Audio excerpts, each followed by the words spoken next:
mercy. Here it go again.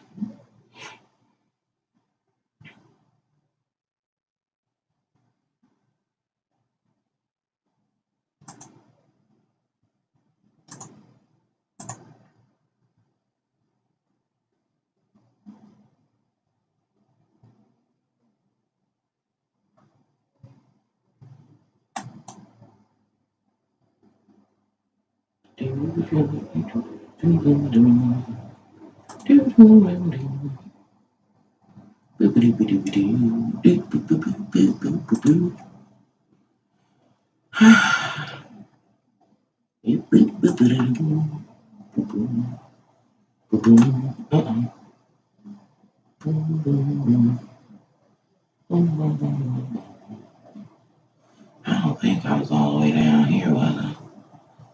Who knows? Nope, nope, nope, nope, nope. Nope, nope, nope, nope, nope, nope. That ain't it, that ain't it, that ain't it. Or did I not do it? Lord have mercy. Boop, boop, boop, boop, boop, boop, boop. Come on, come on, come on, come on. Oh, maybe I didn't. I did. Here it is. Okay.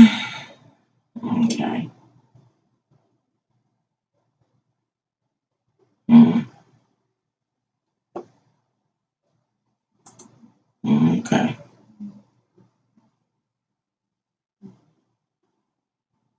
Is this love? Is this love? Is this love? Mm-hmm.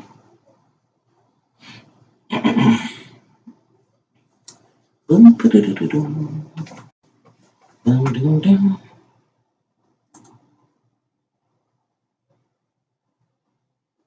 Mm-hmm. Mm-hmm. Okay.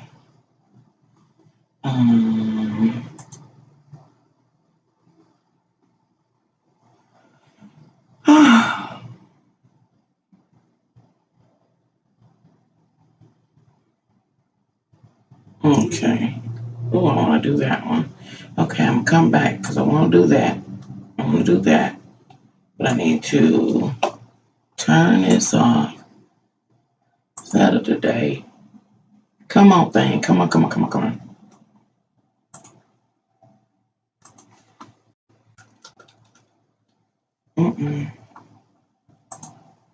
Okay. Got that. It's child. Okay.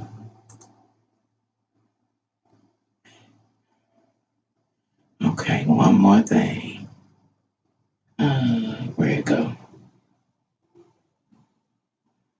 I can do that one. I can see clearly now. The rain is gone. Gone. Gone. Gonna be a sunshiny day.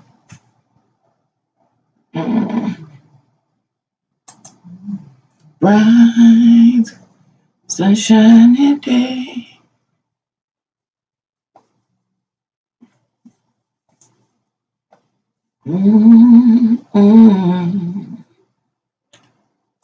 Sunshiny day.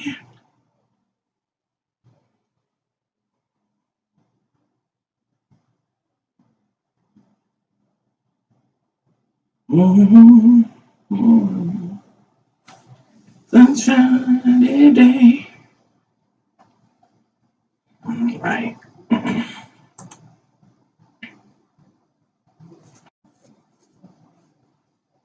Let's see.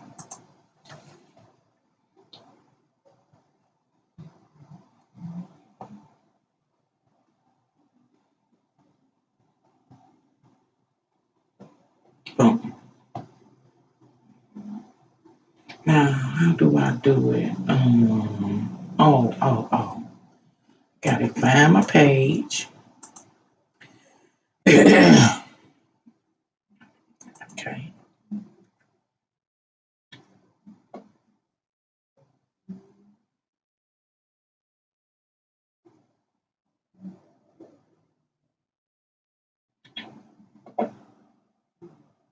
Sound like the sound check clear? Welcome to Can Angels Fly Tarot and More. My name is Nancy and I'm here to talk about love today. Hi, George. Don't tell me you 420ing today on the Valentine's Day.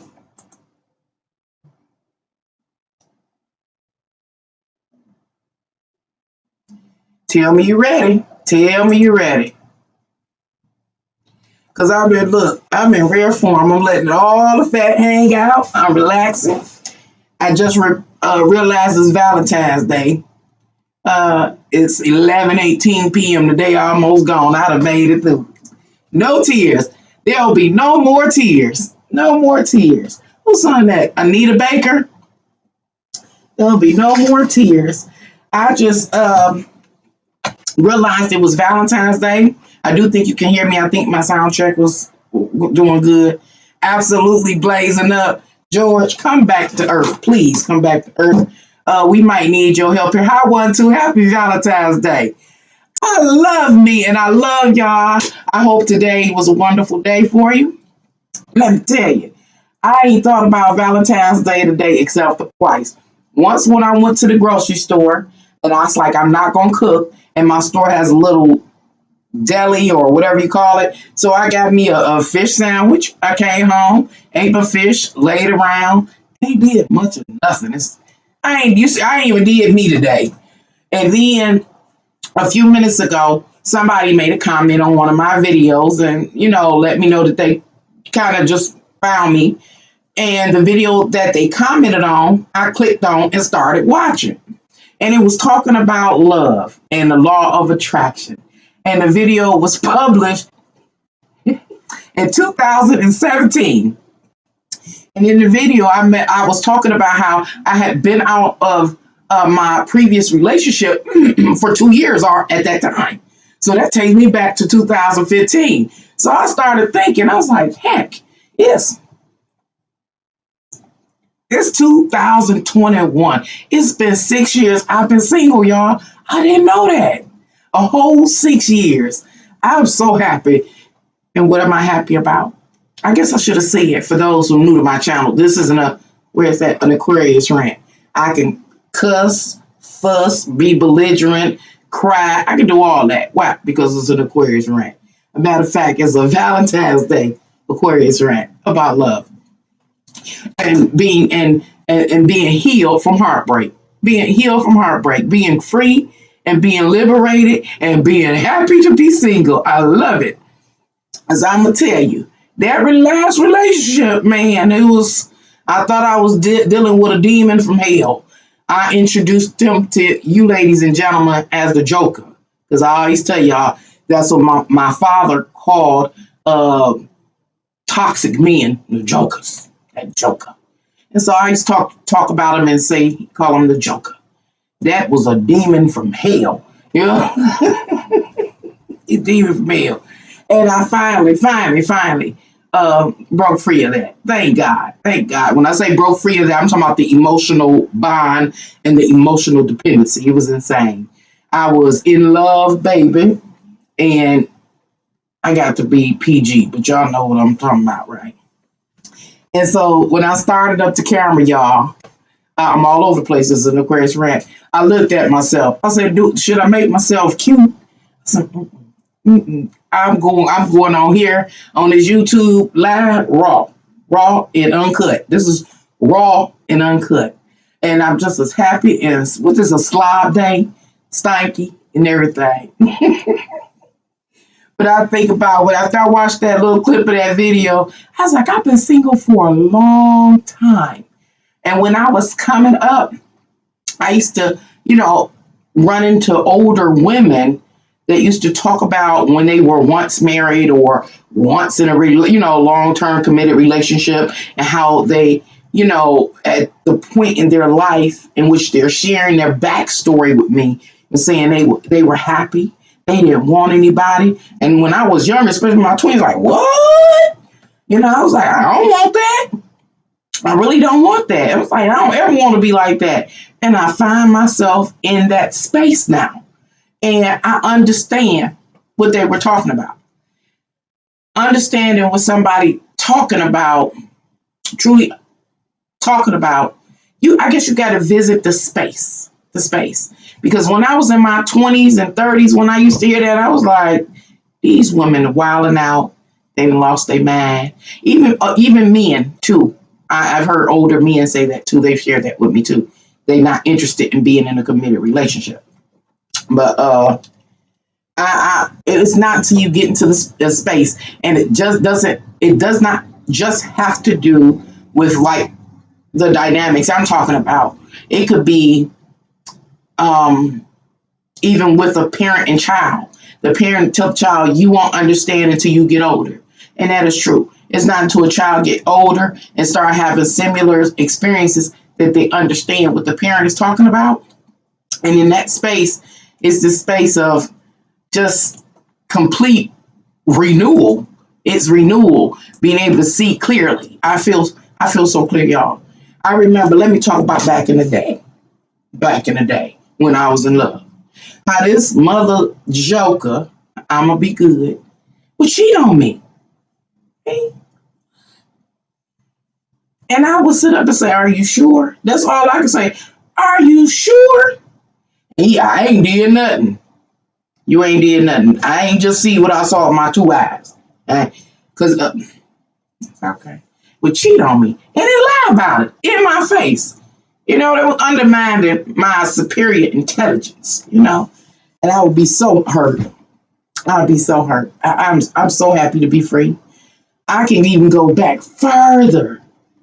And when it talking about love, when I had my first heartbreak in high school, I thought I was gonna die. I remember my mom told me, she said, just wait a while. Told me, just wait a while. Said it'll be like it never happened. And sure enough, about a year later, I woke up, didn't think about that joker. And he faded into the background. It didn't hurt no more. It was no more tears. Then the kid's father, same thing. Joker, lying, cheating. Oh, the pain. It was all, and this was the whole thing, y'all. It was, I'm all over the place, Aquarius Rant. I'm just sharing. I'm just happy here on Valentine's Day. I feel perfect. This has been my attire for the other than my nightgown laying back there. If y'all see my granny nightgown, this has been my attire for Valentine's Day. Mm-hmm. And my meal, what was fish and my pop and things. And I've just been as happy. I'm free again. No more tears. No more tears. Wow. And I'm happy. I'm okay. I'm all over the place. I know. But I'm okay being single. I never thought I could be okay being single. I never thought that. But I'm okay. I'm free. When I had a man, y'all, I could never, like when I was in college, I was in a relationship with my, children's father. We were together for like 16, almost 17 years. And I was going to school. My attention, I could never focus solely on school. Because I had my kids. I ended up having 5 kids. If you follow me, you know that. I had to focus on my kids. And he was a big kid, and I was always a thinker or researcher, interested in education. And it takes a lot of focus or a quiet time, withdrawal time, like periods of withdrawal. So I can focus on whatever material I was on. And it was always a challenge. But I'm pretty masterful. So I was able to, accomplish it. But I could have done so much more had I not split myself up. And I often think about the Bible verse that talk about what God talk about. I'd rather you be as you were in your youth before, you got married and stuff. Why? So you can focus. Literally, you can focus. The same thing when I was with that joker. I always wanted attention like a big kid. And I'm trying to do something to focus. For the first time in my life, my kids are all grown. Ain't no significant other. Thank goodness. I can focus. I can literally focus and think, contemplate, comprehend. I can go where I want to go without getting cussed out because I didn't answer the phone. And just wonderful. This is wonderful. How about y'all? How was y'all Valentine's Day? Because I'm just going on and on and on. I'm just so excited. I know what George doing. George is 420. 420. Oh man. It's been so nice. And now when I think about it, I don't feel guilty about eating that Hershey with almonds candy bar I ate earlier. It's Valentine's Day. You know what?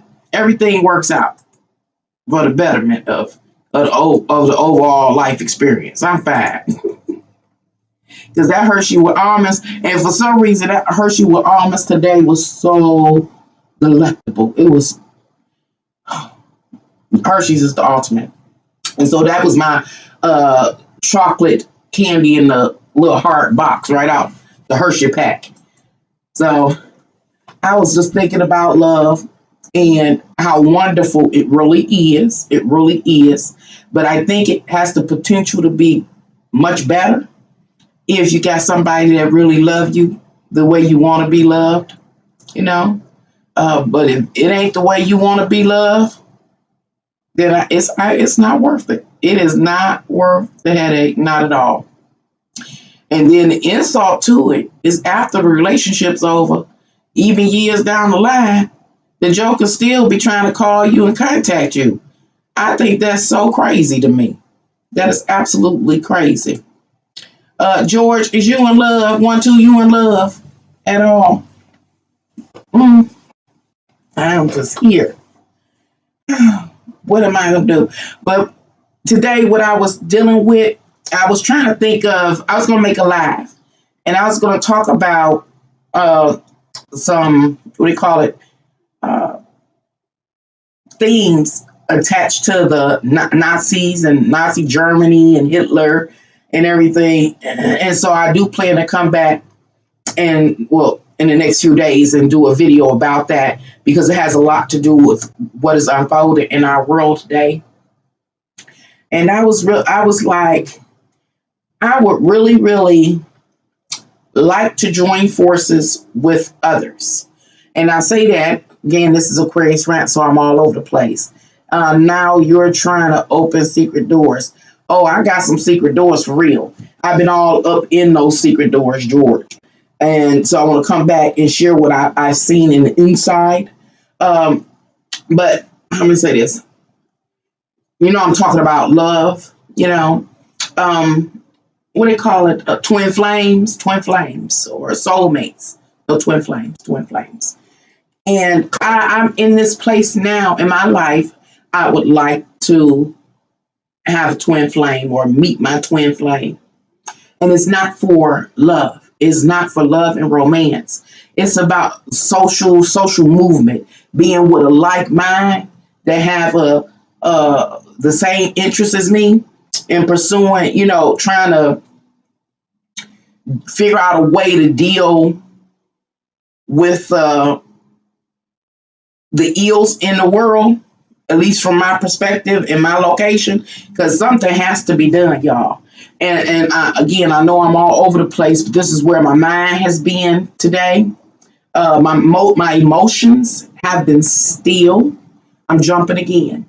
In times past, when I was in relationships, it was periods where my emotions were like tsunamis. I mean, my tidal waves. And I would come, I'm a real calm, still, contemplative type of person.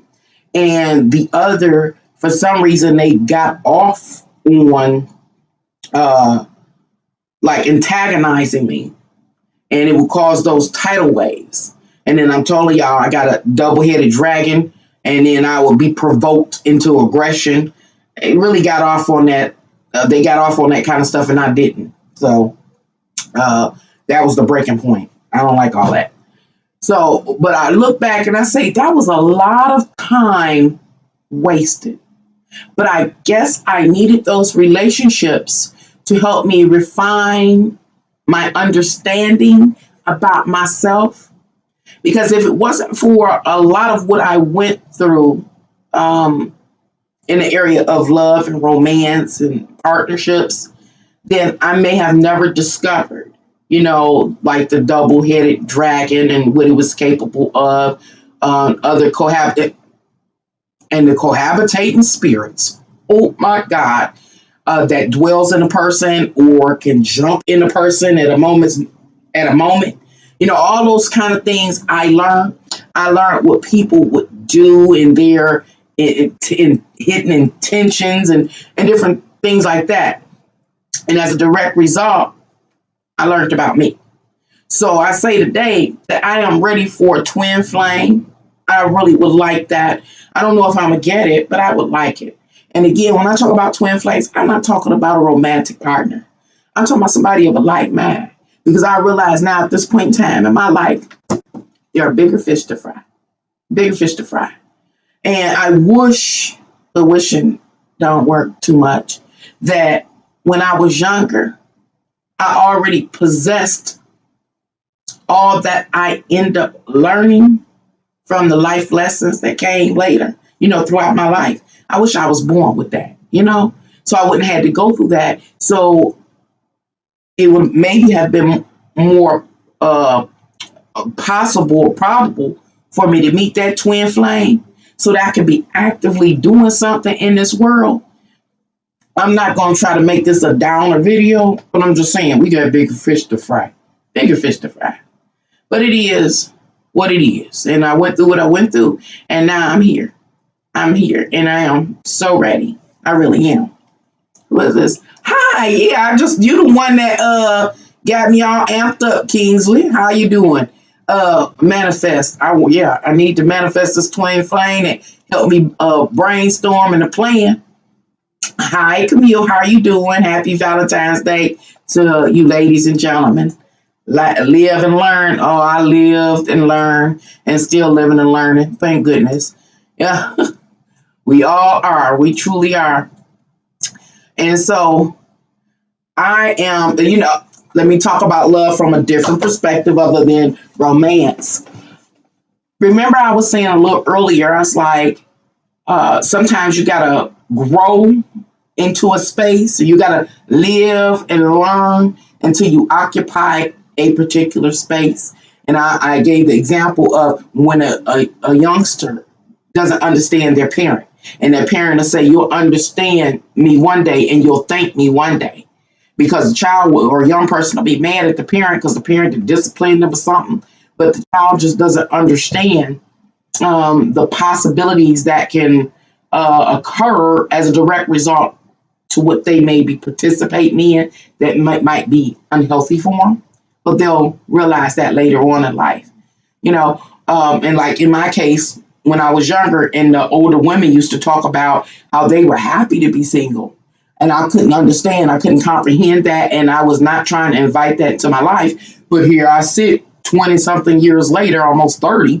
And I clearly understand now because I'm occupying that space. And I was saying that for a reason and I forget. That's them old people problems. But I'm all right with that too. I was about to talk about, gosh dang it. I be trying to clarify what I say and I forget. Maybe I read something in the chat that kind of life lessons, growth. I don't even know. So I'll just keep moving. I'm just happy. I'll probably remember in a minute, but I don't remember now. Okay. Anyway, love. What I wanted to do, and I'm not going to spend a lot of time with the tarot, but I just want to draw one card to see what it has to say about love for me. Now, honestly, I'm not opposed to love. It's a beautiful thing. It does have the potential to be a beautiful thing. But it also got its dark side too, when the folks ain't ready or they ain't right for each other. Took me a long time to see that one. And how do you know you're in love? Is it just a feeling? Because when I look back, that's what I was going to say, until you occupy space. Okay. Now, I've only been in love 3 major times in my life.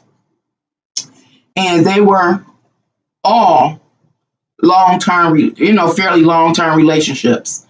And except for the high school one, under a year. And then 17 years and then 8 years, like that. So for the phase of my life, they were long. The relationship's long. So what I realized over the course of my life is that I loved them, but the love I had for each of them was different. I just knew, like, let me try to explain. When I finally started dating after my spouses and I relationship dissolved, when I finally opened myself up to love with the Joker, I was not trying to fall in love. I was just trying to have a hot girl summer. But one day I heard a voice speaking to me. We were actually in the car and he was driving. And I dropped my lip gloss on the car floor. And I went to bend down to pick up the lip gloss off the floor. And I heard this voice. It was a woman's voice, very sweet. She says, "You know, you love him." And I'm bent down like, "I love him." I was like, "I don't love him." I was like, but in my mind, I didn't speak it out loud. He'd have thought I was crazy. So I have to wait to let people know that I hear from ethereal beings. So it was I'm having this conversation in my mind. I was like, "I don't love him. I'm trying to have a hot girl summer." He said, "Yeah, you do." I said, "No." And in my mind immediately goes to my ex, and thinking about how I loved him or felt toward him or about him.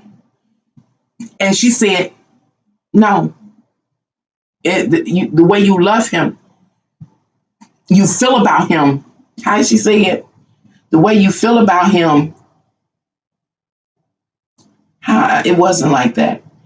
What she was saying is that I loved this new guy, the Joker, but it was different than how I loved or felt about the ex. I loved both of them, but it was different. And because it was different, I wasn't identifying, I wasn't realizing that I already fell head over heels in love with the Joker.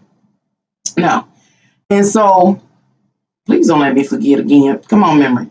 And so, what I'm talking about is how the different men that I loved in my life, I had a very unique love for each one of them.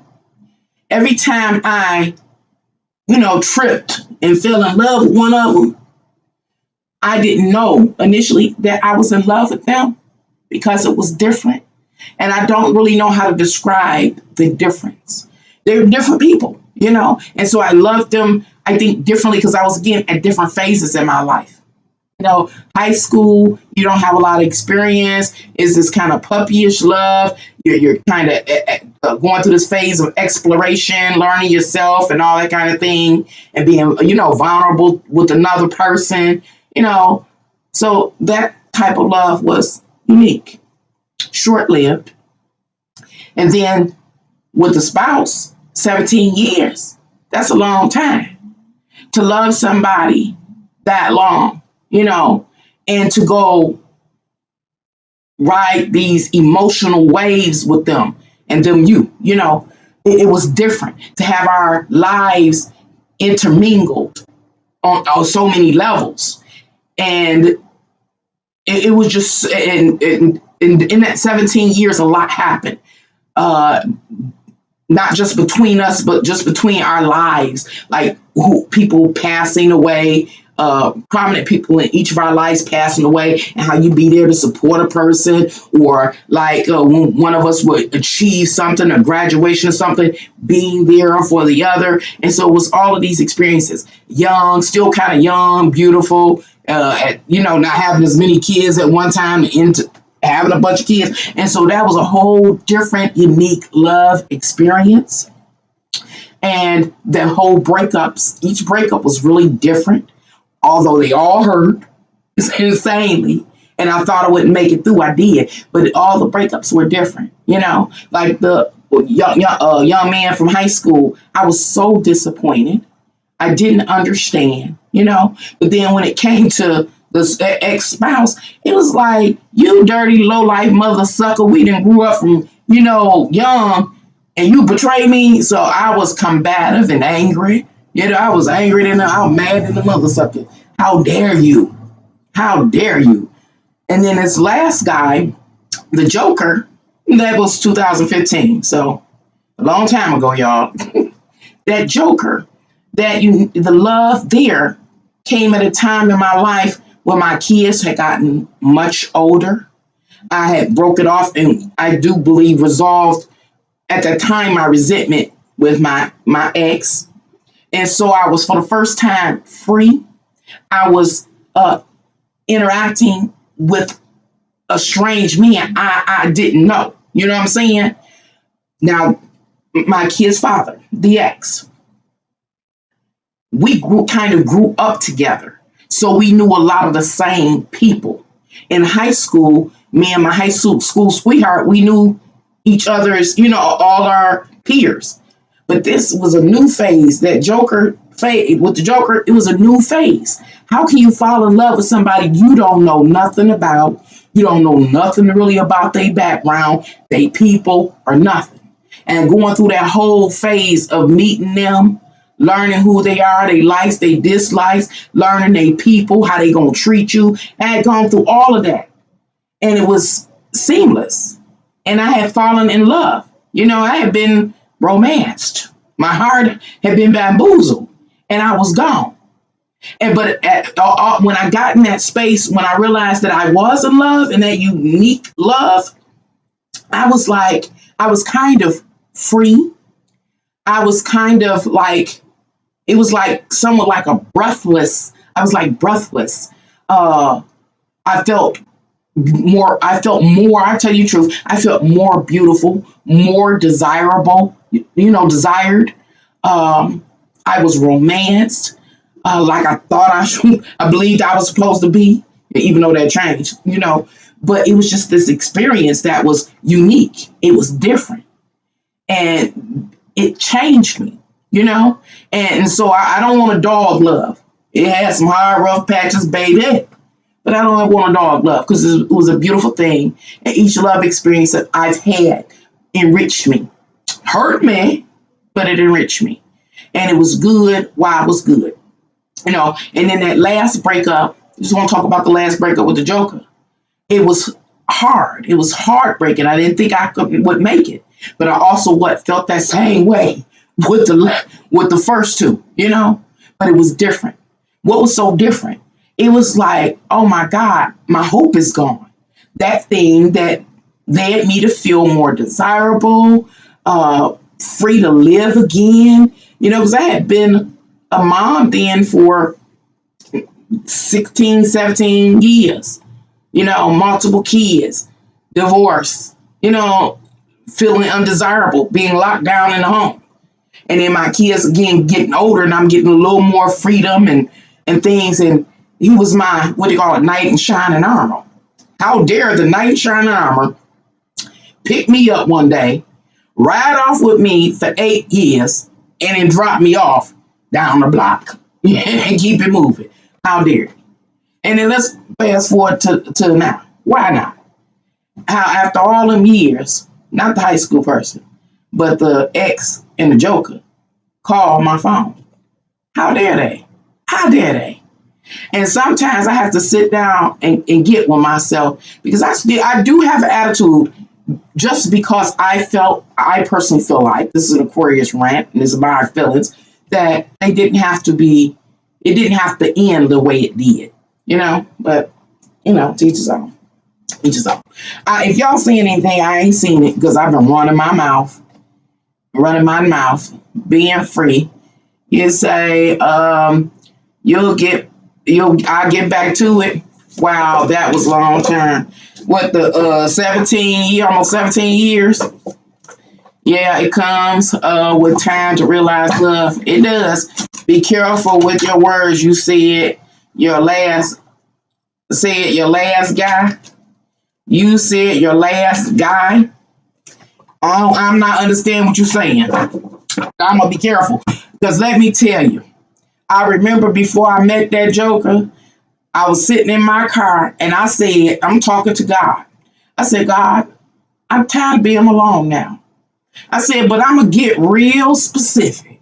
And when I said that to myself, because I told y'all I talked to myself, I thought about this movie that came out some years ago. And it was called Waiting to Exhale, starring Whitney Houston.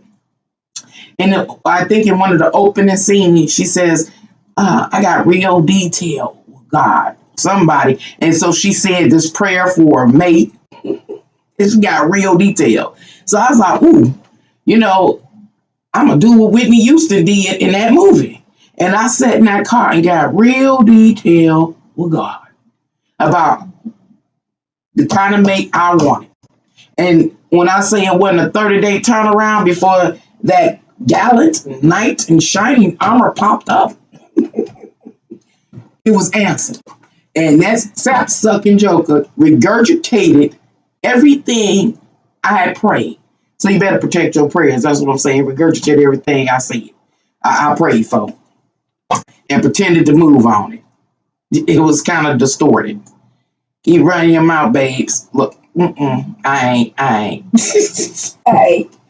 I am not. I am not. Oh, okay, now what I'm about to do, if you have any questions you like to be answered with the tarot, I'm going to answer them.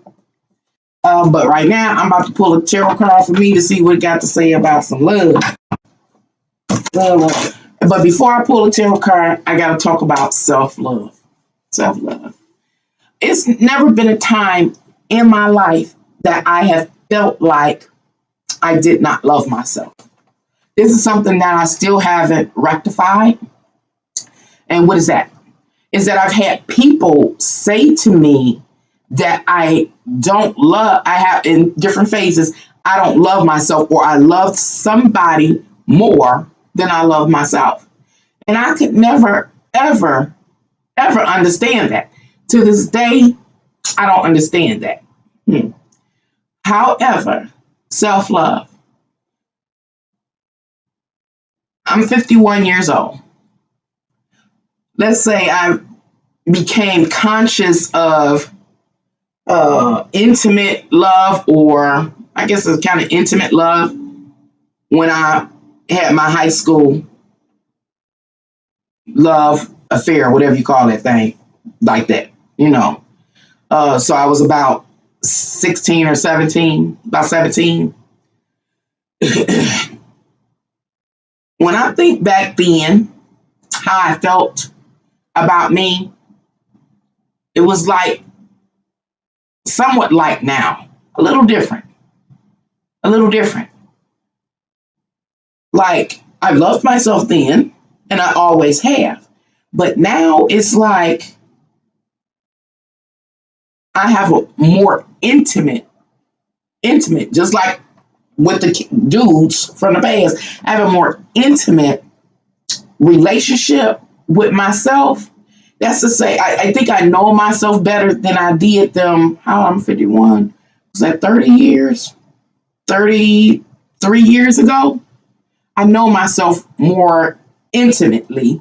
And so I'm able to have a more intimate relationship with myself. And the words that fit how I feel is liberated. I feel free. This is another thing that I often heard older women say when I was younger.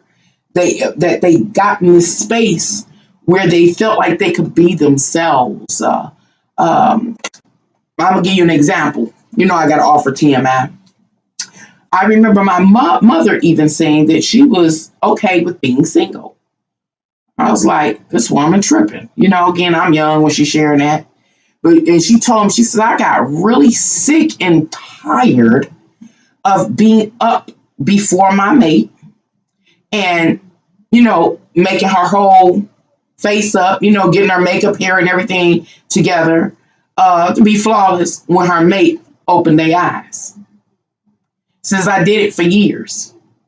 And I was just literally sick and tired of it, you know. So I don't know if that makes if that makes sense to you, to feel like you have to keep yourself in a certain um at a not that person doesn't take care of themselves, but going that extra mile.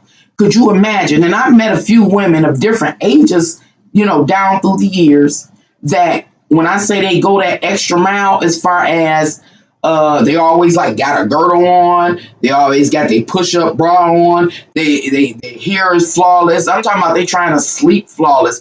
They waking excuse me, waking up flawless, putting their makeup on, beating their face up before they get up, and their mates never seeing them without, makeup and all the bells and whistles for years. Could you imagine that? All these people out here screeching in the street. And I never had that kind of commitment. It wasn't, I talk about having the option to participate in the street life as I was coming up, but I just never had the devotion, the commitment to go that extra mile and stay in character. That was the same when it came to relationships. I can't go to that extra mile, and not break character. I can't. I can't. It's too consuming, too time consuming, and it's just too much. Mhm. And so I'm in this space where what? I'm okay. I'm okay. Um, you said your last guy, not your last. He's coming along. Okay. Watch my. I see what you're saying. Can you tell me about my secret love interest? Oh, George. We gonna look and see about the secret love interest. I know your secret love interest phone number is 420.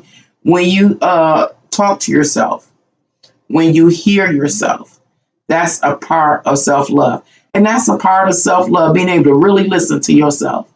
Oh man, why you gotta say that, Kingsley? Now you about to send me off in another area, and it's talking about trusting in yourself. I have known people in their life. I've been here for a while. I have more than a half a century now, y'all. I've been here that long. And I have met so many people that don't trust themselves. And I'm talking about, I'm still talking about love and relationships and intimacy. And how, because they don't truly fully trust themselves, they will follow the lead of like a toxic partner. I mean, and that was me. That when people say, "Oh, you love other person more than yourself," you don't love yourself, Nancy. I'm like, how? I'm not gonna let nobody lead me to hell. Not never. That was why my relationships used to fall apart. I don't listen. I can't listen to bullcrap. I'm not gonna do it. And so people. Stay on topic, Nancy. Follow others that they've given their heart to. They follow them without asking any questions, without putting up any boundaries, and wasting time in one's life. But again, I guess everybody life lessons are different, and it's necessary for some people to go to that extremity. I want to refer y'all to another movie, and the movie is called Ray. The story of Ray Charles' life played, and Jamie Foxx starred in it. In the movie, it shows that Ray had an extramarital affair with a woman who was also in the music industry. And if you watch the movie or know about Ray Charles, he was addicted to heroin. And so this woman that he was having this extramarital affair with was so in love with him, she began to use heroin. And she said she wanted to know how he felt. She wanted to be where he was. Because Ray was married, Ray Charles was married. And so he used to go home with his wife. But she wanted to be where he was on every level. Even if she had to partake in potentially fatal activities. She ended up, the crazy part is, but that's how the devil play. is she ended up dying from an overdose long before, or put it like this, Ray Charles outlived her. Ray Charles outlived her. And he was still with his wife and his kids. Could you imagine what she went through in her life without Ray Charles? That addiction tore that behind up. Another place or another life that has had a similar theme is Whitney Houston and Bobby Brown. I don't know if Bobby Brown got Whitney Houston on crack or what happened, but to be so in love, the good girl, bad boy thing dynamic, to be so in love and lost in another person that you don't have time to focus on yourself. And what I mean by that, relative to a scenario, life scenario like Whitney Houston had in her relationship with Bobby Brown, is that you can't pull yourself away. This is an Aquarius trait. Pull yourself away from whoever you're connected with to go get time to yourself to handle you. To handle you. See, that's again why my relationships didn't go well. Because if anything ever happens in any relationship, I'm not saying, excuse me, that my relationships were perfect. They weren't. My relationships had a lot of hurdles. The longer the relationship went on, the more hurdles cropped up. And so whenever a hurdle would crop up, I'm the kind of person, Aquarius Rant, I would pull back and redirect my energy into a quiet space. That quiet space was literally physically, but it was also mentally. It was mentally. It was mentally where I would have to shut a person out so they couldn't manipulate my emotions and my feelings and my thoughts. I would pull back.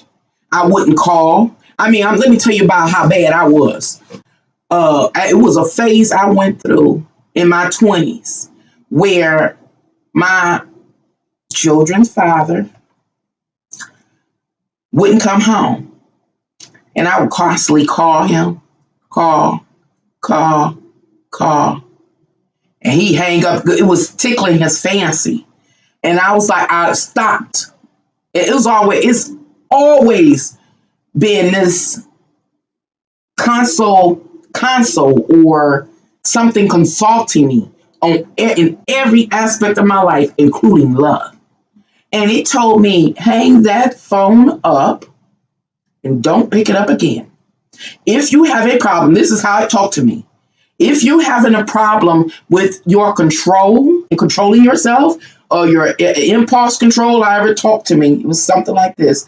It said, do you unplug the phone? This is when phone jacks was plugged into the wall, youngsters, as well as cell phones. But primarily it was house phones that plugged to the wall. It told me to unplug the phone and throw it the F out. It cussed.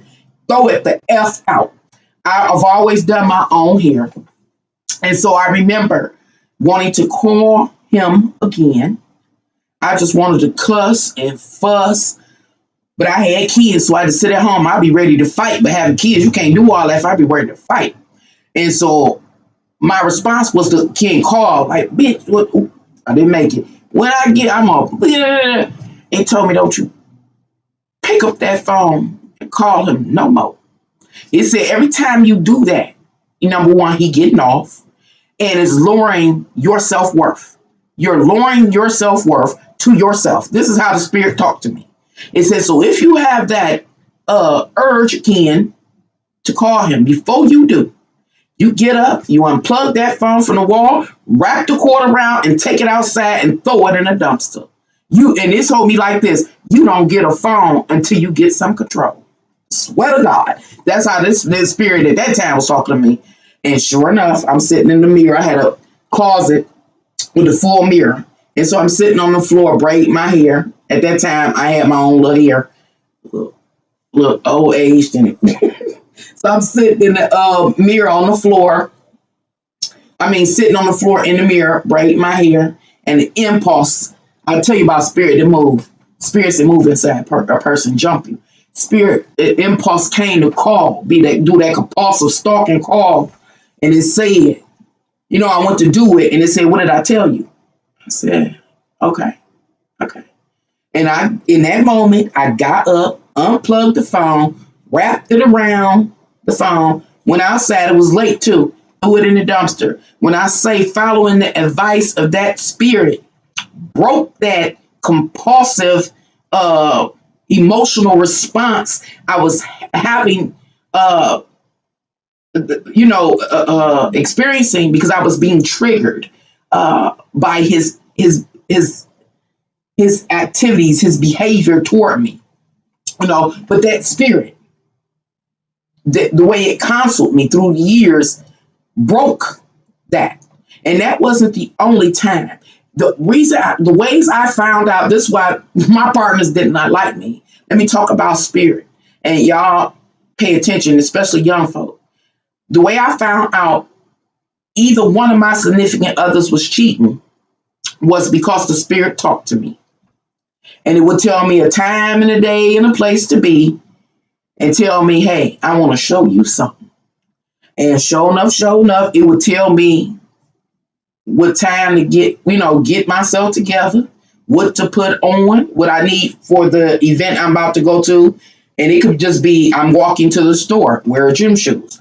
Or you're going out, somebody's going to call you, you're going to this formal affair, put this on and be prepared. It always ministered to me and counseled me like that. And each time I found out that my significant other was cheating on me or being unloyal to me or lying to me was because these spirits would come and consult me. I have a artistic background. Let me tell you how these spirits work. And one day I was doing something. Again, I've always been a studier and researcher long before YouTube. So I was doing something like that. I just don't know what I was working on.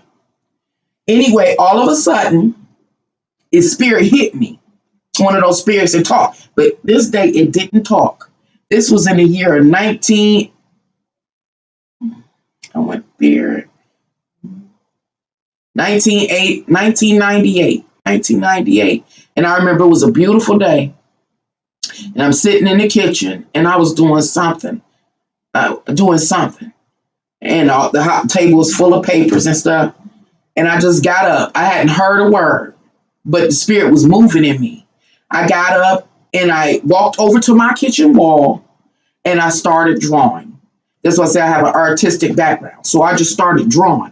I didn't even know what I was drawing. I was just kind of zoomed out and I'm drawing and drawing and drawing and drawing and drawing and drawing and drawing. I drew the whole wall up. By the time I got done, it just revealed, and cheating. And let me tell you, it takes time when you don't know.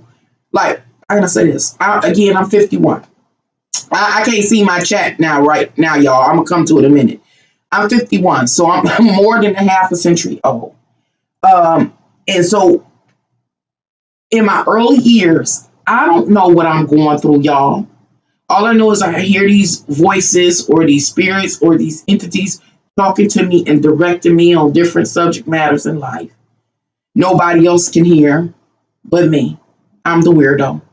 And I listen to those voices because they were always correct. They never misled me at all. And so I'm about to forget where I'm going.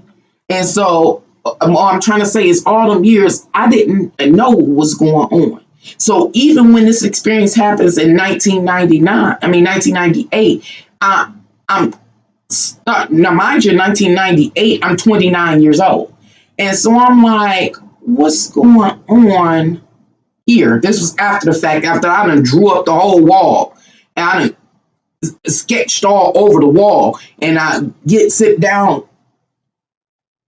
walk around the kitchen table and sit in a chair and I'm just staring at this mural, I guess is what it's called. I done sketched across the kitchen wall in a house I don't own. But the spirit moved me. Never said anything, but it moved me to reveal that my significant other was having an affair. And so I will always get these, what would I call them? These clues in through different means or mediums.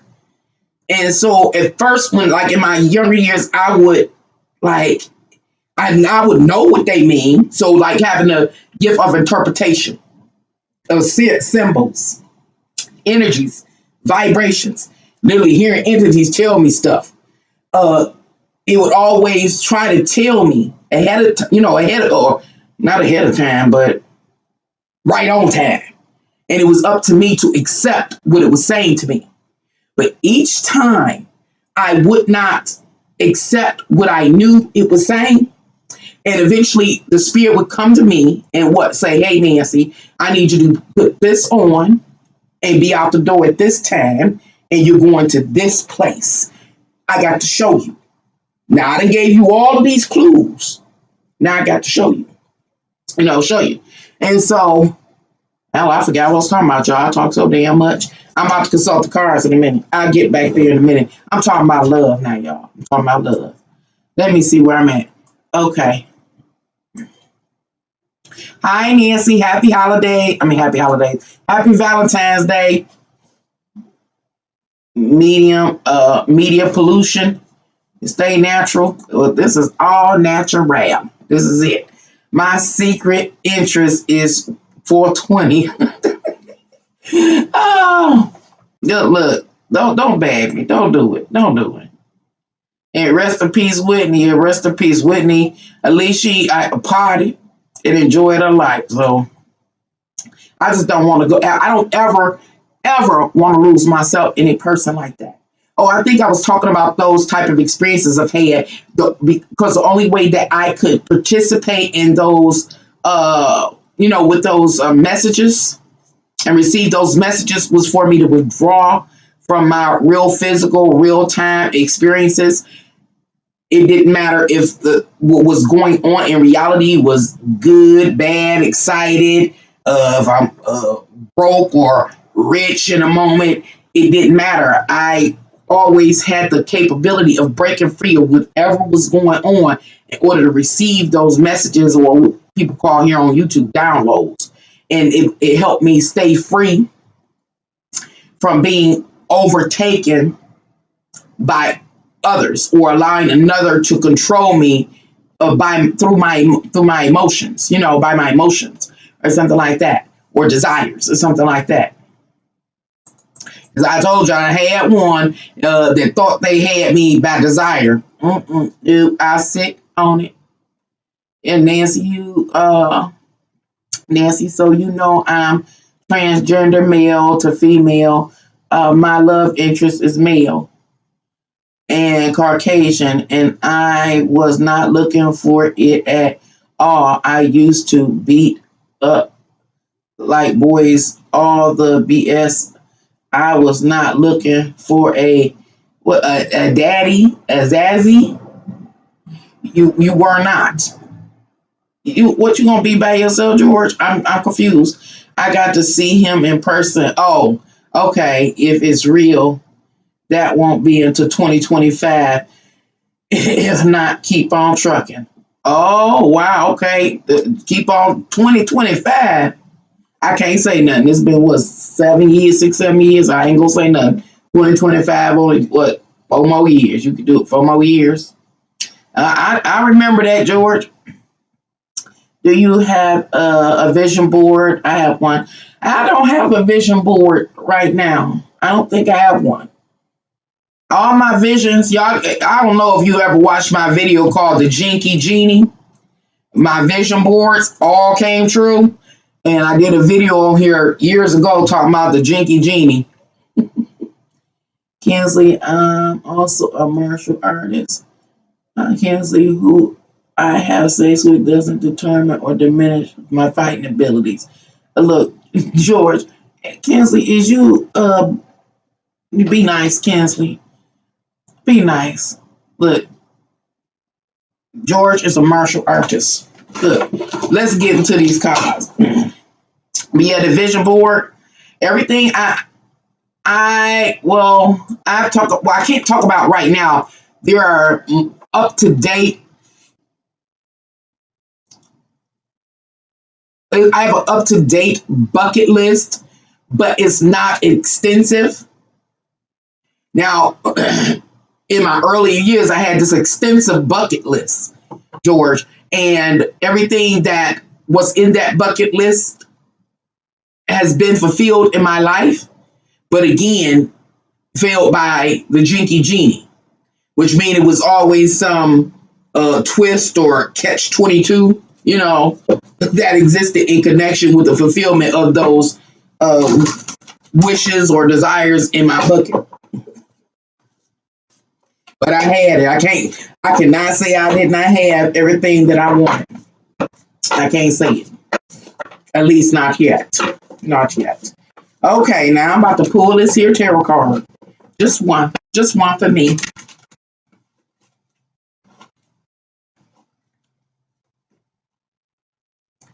Okay, what did I get? What did I get?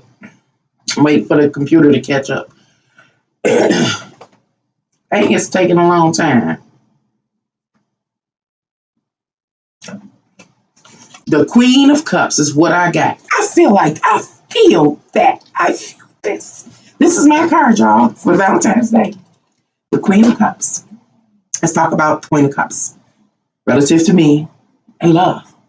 The Queen of Cups is a what? The representative of our water signs.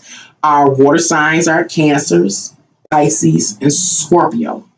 These are people that feel intensely. They have the capability of being able to connect on a deep and intimate emotional level with others. And they're also in tune with their inner emotional state at any given time. This is my card. This is where I am now. Still talking about the water signs and what their spiritual gifts are, is they also can be very intuitive, discerning, even clairvoyant. They can be, they can offer like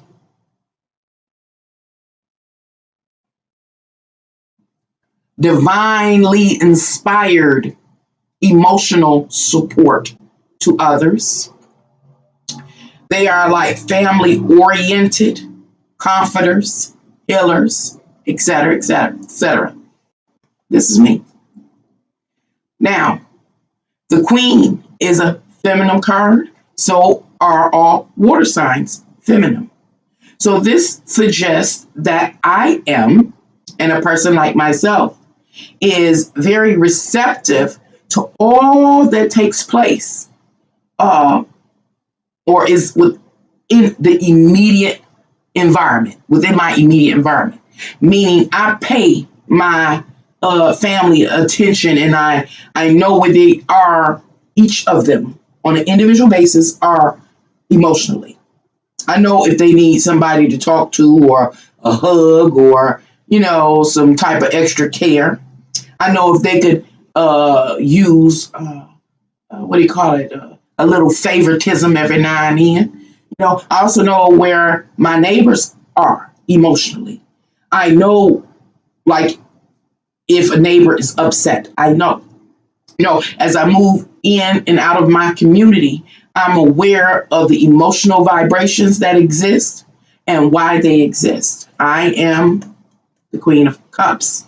Now, the Queen of Cups in more detail, as mentioned, is a representative of Cancer.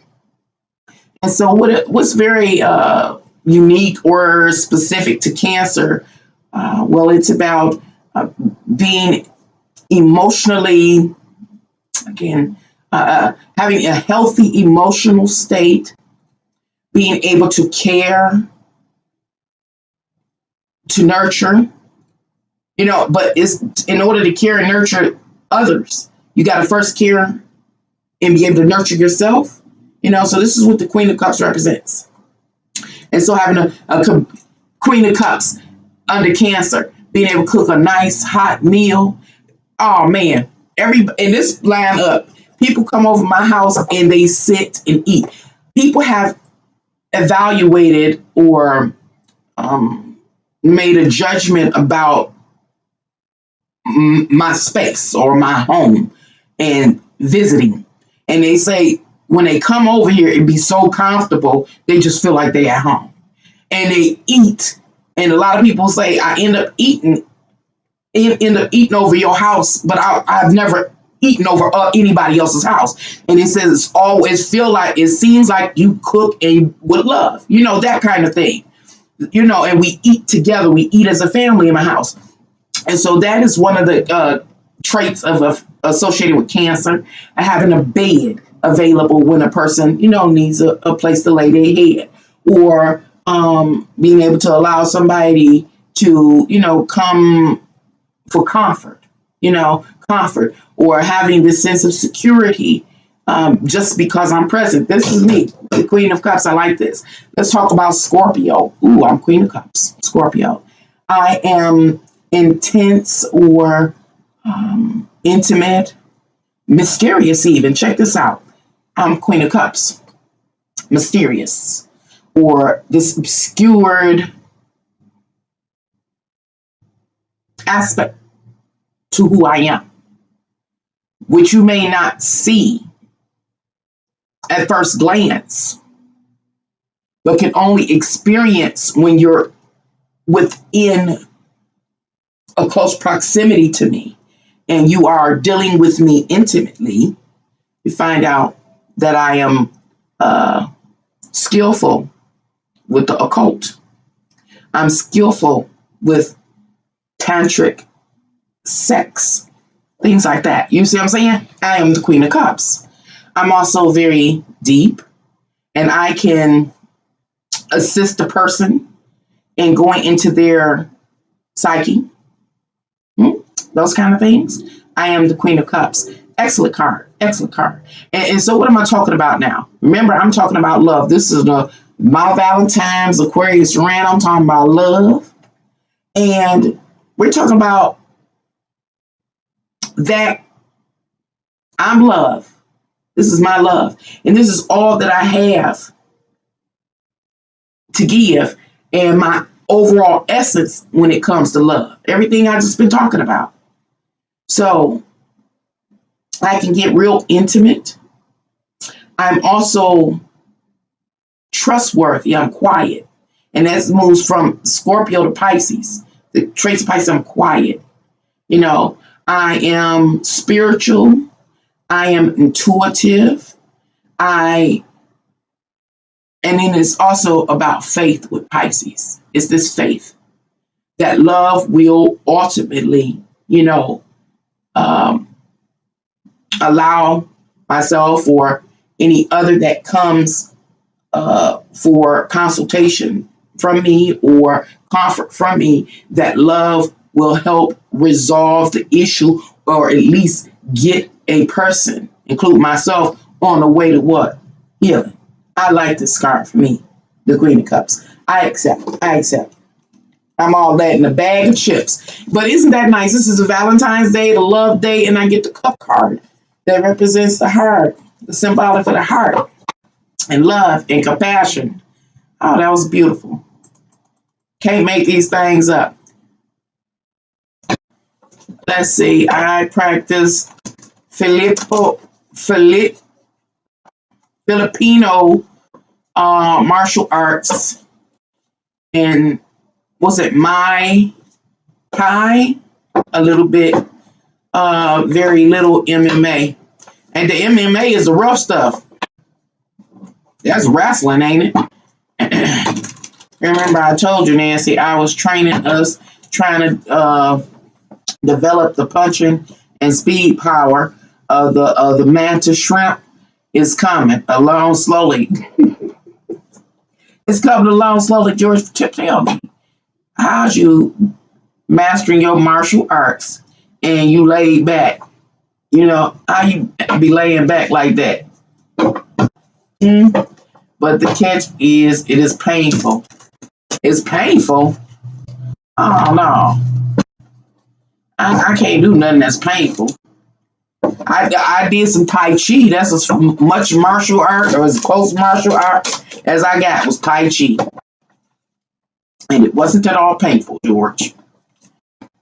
What I'm planning on doing, Kinsley, is going to shock the world something like they've never seen. Hopefully, uh, you can say you were there at the beginning. And Nancy, I'm here at the beginning, George. I'm here at the beginning.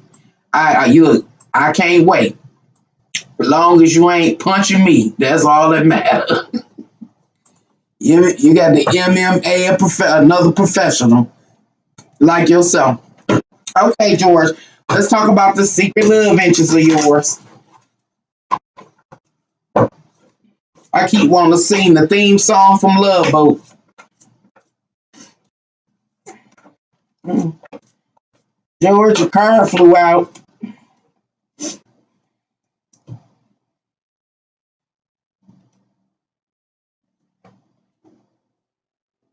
It is the hangman in reverse. You're talking about a secret love interest. Hangman in reverse. What does the hangman in reverse talk about? Hangman upright talks about taking the time to review or experiences like being in the moment and seeing what's actually taking place around you in order to use your observation to help you make a determination that you need to make. With the hangman in reverse, it suggests that you are not using your current experiences and or not observing what is occurring in your reality. You're not doing that so that you can make a rational choice.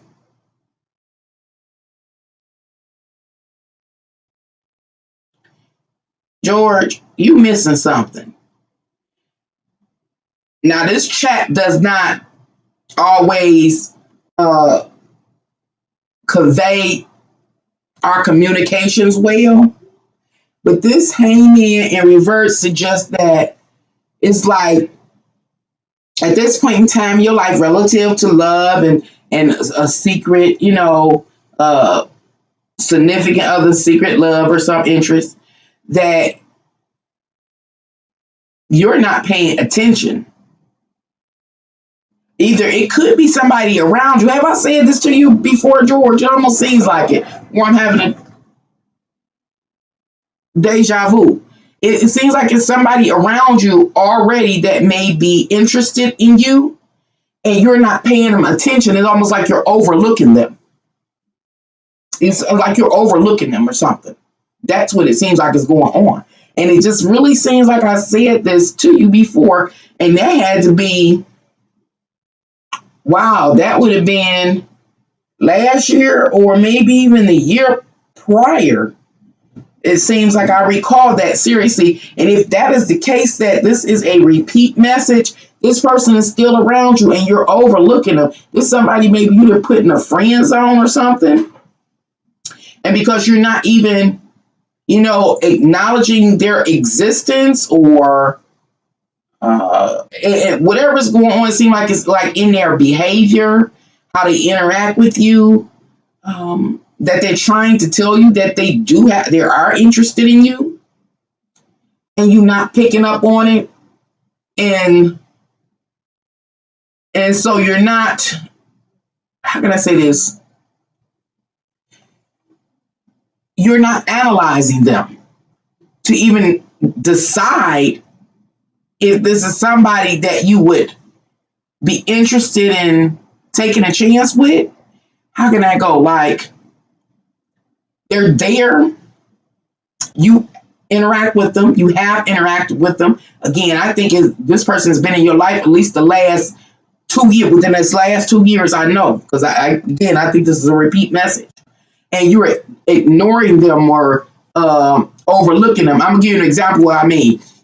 This person, as an example, not to say it happened, just as an example, may have cooked a gourmet meal, and they say, "Hey, George, I want you to try this gourmet meal." And you like, okay, whatever. Maybe you ate it or you didn't. The whole point is you did never pick up like they wanted cook this gourmet meal to impress you and show you their culinary skills, and also to show you how they feel about you. You just totally missed that whole thing. Again, you could have partaken in this imaginary meal or not, but you just missed it. And so these persons continue to do these little type of things to try to impress you so that you will have something to judge them by, to see if that's your kind of person that you would like to be with.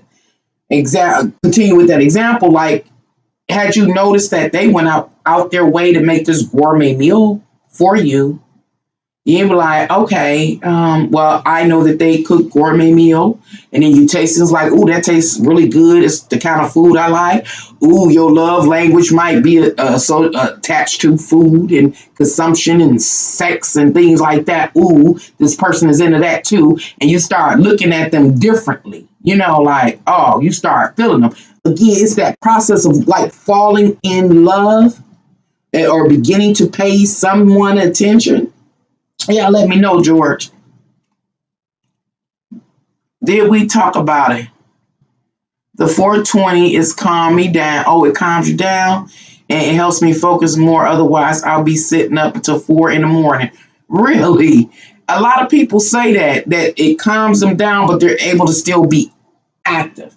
See, when I take in the 420, I ain't going nowhere. I will be sitting in this chair until 4 o'clock in the morning in my head, having full pledged conversation. It went nowhere. Wouldn't be no good. To make it easy, just say a Thai boxing, a lot of side kicks, elbows, and knees. Oh, and throws. Well, heck, that's the same as that MMA stuff. Hi, GD, how you doing? Nancy, you are deep, you think? I didn't even get deep yet. Kingsley, gotta go check out some of my other videos. This is King Low Fitness on the business side. I don't mind collaborating further with you. Stay tuned. All right. Good to be active all night long. People sleep. I just started sleeping. It's been okay. I haven't been having any dreams, so I'm upset about that. Because I'm ready to visit the dream realm and see what I can bring back from the dream realm. But then I don't know. Maybe it's no use. Maybe it's no use. And what I mean by maybe it's no use or it doesn't matter if I go in the dream realm and have like the most awesome dream is because I don't have the social connects or pool to literally physically manifest that what I experienced in the dream realm into this reality. I told y'all that recently I had a dream that showed me a whole series, like film, whole series, and it would be awesome. It would be a series I would binge watch, and it showed me the whole thing. But I don't have the social connects or pool. I don't even know how to write the script. I even tried to. So, yeah. I wish I had more, as those wishes don't work. But when I was younger, that I came into this world, the ascent sign, with more knowledge base or a specific type of knowledge base, like my dreams, rather than them being reoccurring, requiring me to discern what they have meant, going through that whole process. First, I had to realize the significance of dreams, the importance. And the only reason I got to the place where I understood the significance of dreams and the importance of dealing with the contents in dreams is because I had so many reoccurring dreams over and over and over again. I'm talking about 10, 20, 30 years. That says, hey, deal with me. And so it took all that time for me to get that clarity. And so now I have dreams that could be beneficial, but haven't set up a life again with the right social connects and things like that in order to manifest what I experienced in those dream realms here in the physical. And then, like I was talking about earlier, how all of the messages, the downloads that I received throughout my life, coming to understand that I was really receiving messages from an ethereal realm or unseen entity that had most times my best interests at heart and was trying to direct me out of harm's way. Even though I followed the instructions that I heard, it still took me a long time to see that it was actually an active, independent force outside of myself, that has always been present. And that's something to have to really, come to terms with. Like, I'm, you know, I'm hearing something, I can't tell people about it. People gonna think I'm crazy. And like all my exes were very afraid of me. They were really afraid of me, and they always still say it. Because I would know. I always had this knowing, about different things. And that made them very afraid. Like, could you imagine a person lying and you knowing the truth because something come tell you the truth or open up and show you like a film the scenario in which the lie played out that you're involved in, but you're not there, you're remote viewing it. People call it remote viewing, and finding out how a significant other could be play within two or burn two ends of a candle, or try to play both sides of a coin, however that goes, and just to have this knowing, and then I'm the kind of person I would confront them, and anyway, I've scared everybody in my life. People be just horrified. They be horrified. Oh God, and I can't help it. I try to help it, but it's been very difficult for me to contain what I see or hear. It'd be different if it was wrong. It would be different if it was wrong. Like, no, you don't know. I'm just sharing Aquarius Rant. I would tell people, I would tell people about their deaths, and I would beg them. This is when I learned how difficult it is for us as humans to refrain from self-destructive behaviors and activities. Because I have begged people. I've begged a number of people, and I tell them exactly what the issue is, or that which they need to combat, that is pending to extinguish their life. And they couldn't do it. And most of these people, it was interesting to me, and I have some concerns about it to this day, is that these people knew me, and they knew what I said was true. But they could not, they would try, but they could not for the long haul, or for several years, refrain from whatever. They couldn't. They just couldn't. They always went back to that nature that was within them, that had been enhanced through their current life experience. They just couldn't. And I will give some examples, but that gets kind of intimate in people's lives, even though they're not here no more. But these people, I still feel around me. I still feel them around me. Still feel them around me. Now when people started dying in my life, I was like, oh Lord. Oh Lord, now this is getting too serious. Anyway, this is about love. I don't want to get too serious, but I don't want to get too serious. I don't want to get too serious. How I get to the chat? Where is that? How long I've been on here? An hour and 25 minutes. Meditation may help. I do. He made R.I.P. power. Who gonna rest in power? Have you listened to Bobby Hemmett? I found Bobby Hemmett maybe about 3 years ago, and I watched a few of his lectures. Yeah, there may be messages to your answer. Okay, I'm gonna go back through him. I'll be all over the place now. I'll get a Kingsley. I've done meditation before, but this is working for me. I'm achieving small goals as I go. Look, small goals, ain't no rush. Serious with you later. All right. Have a great evening, Kingsley. Thank you for dropping by. And I'm gonna have to go back. Who was I watching? I shared in my, what is it called on here? My community section, a video I watched about a young couple and their visit, or at least, well, their visit to hell. That was a good video, but it was something else I watched. Oh. I don't want to talk about that because I want to talk about that in the live stream where I talk about the Nazi Germany and Hitler and the regime, stuff like that. Oh, you still in here? Okay, for the moment. Yeah. I want to talk about them others before I go. Who the other? The, what they call it? The one they cheat with, the other party. The other party. And all I want to talk about from that perspective, because I don't think I've ever been the other person. I don't think so. What they call it? Other person in a love triangulation.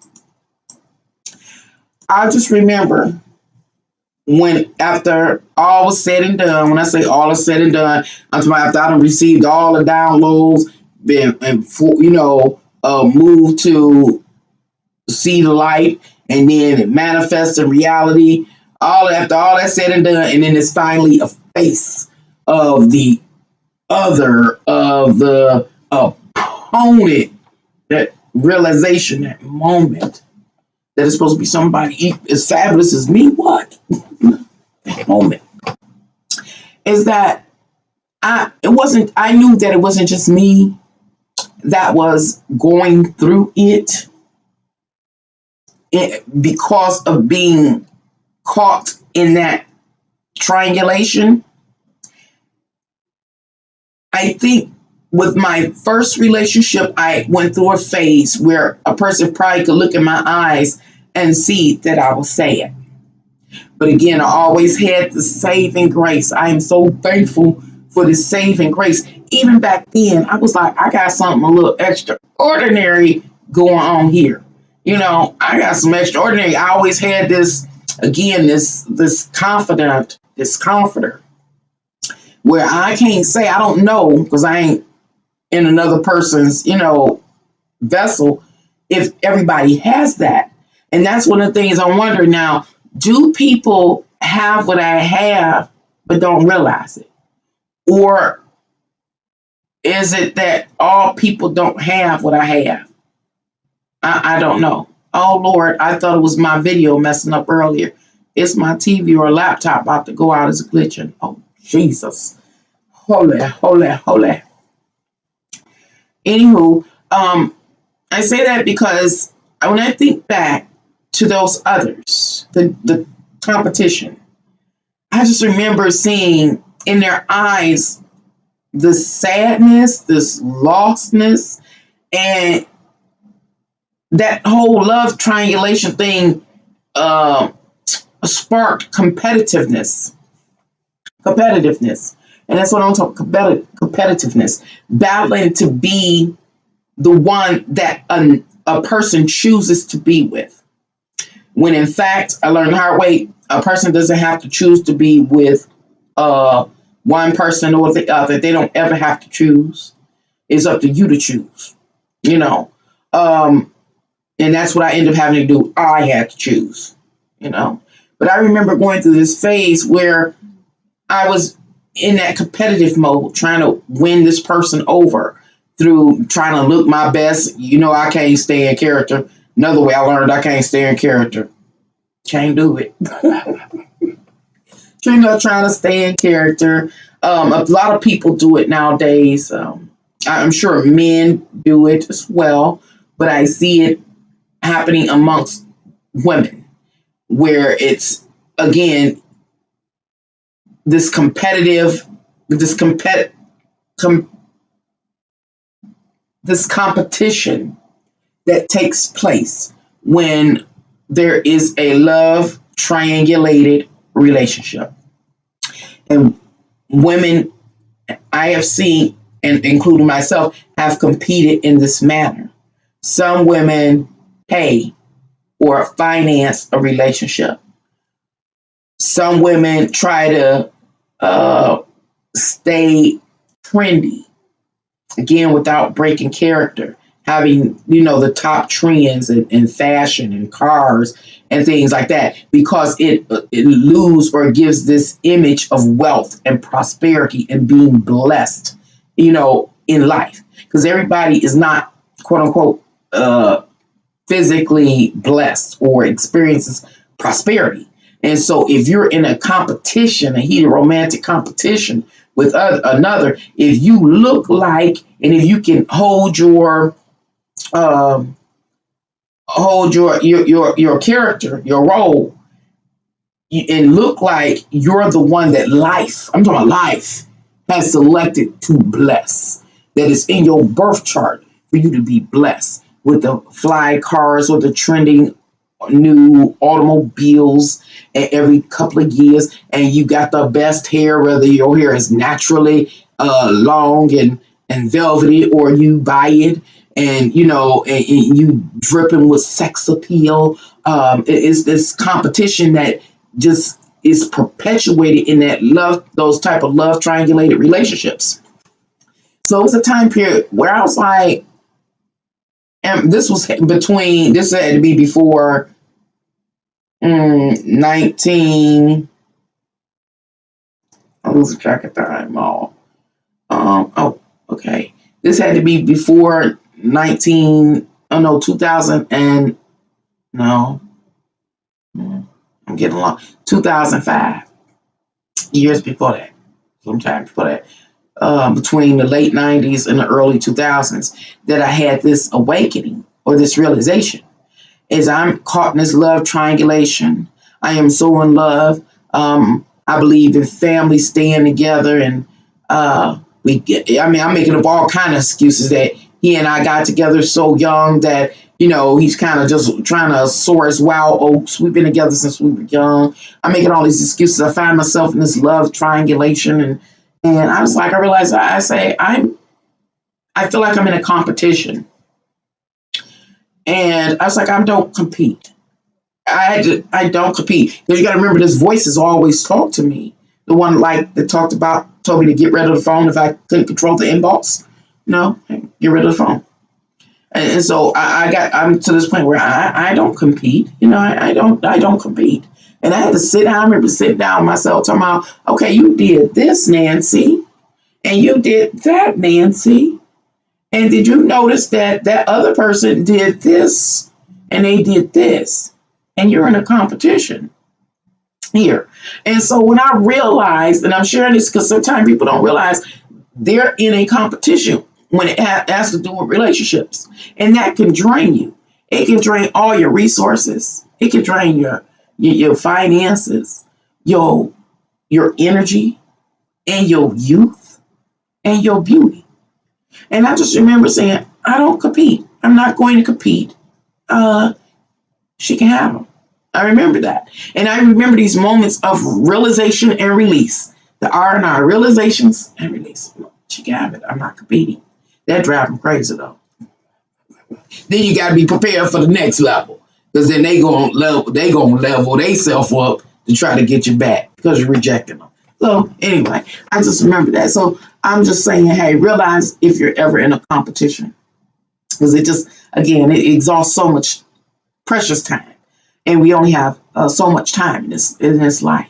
And I'll tell you, y'all, if anybody watched this and your heart broken, or you going through a emotional response or impulse issues, it's okay to be single. Now, when I was younger, I told you I didn't understand that. I didn't agree. I didn't agree with what I was hearing from the older girls. But now I'm an older girl. I'm in that space, and I'm telling you, it is okay. You can look just like I look. I'm a robot. Inspired to be me. Inspired. You're too far out. Well, I am to compete. What? No. Mm-mm. Nope. I look. I can't stand I can't stand it. I can't stand it. I think I'm the creme. Look, I think I'm the creme de la creme. I am the creme de la creme. I'm scratching and digging over here, having a slob day and enjoying every bit of it. Lord knows I am. And the whole thing is, I mean, it's just been an easy breezy day. Easy breezy day. It's been a really easy breezy day. I love it. I love it. I love it. I need a little bit more. I do need a little bit more sleep because I haven't been. I slept for like 2 days, basically a normal sleep pattern, but it's back off again. So I'm just gonna ride the wave, whatever it is. Let it take me where it's gonna take me. As long as it ain't taking me to hell, I'm okay. Then it was something else I wanted to say, and then I'm going to end it. And I keep wanting to talk about this and losing it. It's important. So I'm going to think about it. What else is okay? I talked about love and that the competitiveness that can occur. Um, mm, I remember. Mm. I talked about the Kundalini and stuff because I was thinking about that the other day because I seen a diagram, and that was a wonderful experience too. That's what I can say about sex. I think when you get older, I guess it depends on yeah, your consciousness, what you're exposed to, the stuff that I talk about. I experience. Do y'all experience that, or am I kind of weird here? Because what I'm starting, when I was talking about the video I watched earlier about this young man and woman and their visit to hell. I shared it on my community page. I was sharing that video because I was like, that was the second video I watched like that over the last month. And I was like, looking, I was like, well, something is wrong in society. I said, because I got my spirituality through having the type of experiences that these people describe in these videos that I've shared in my community section, so you can access them. They're almost identical kind of experiences, and those type of experiences, like when I talk about the spirit told me, hey, if you got this impulse control issue and you gonna keep calling, throw the motherfucking phone out. Excuse me, I didn't make it, but it just talked that harsh to me. It was not playing. It was not playing. It's like you are diminishing your sense of self-worth to yourself. Get rid of it. If the phone, you know how the old Bible scriptures say, cut your arm off, a hand off is a problem, pluck your eyeball out. Well, this was easier. Since the goddamn phone is giving you the problem, take it out the house. If it's the instrument that's going to help you perpetuate your illness right now, get it out. And so I learned in that moment because I learned I was able to break it. I didn't talk about when voodoo spells been put upon me and the voice that came and told me, hey, this voodoo spell is on you. We got to work it and get rid of it. I learned. And I'm talking about how I learned from these different life experiences that I had in which some intangible entity came in and assisted me and consoled me and comforted me and got me through it. But it wasn't just that it got me through it. It helped change me. It made me a better person, a more conscious person. Is a person this will be deemed under the standards of the day spiritual. But I don't see people in society, at least the part that I'm exposed to, changing. Not changing at all.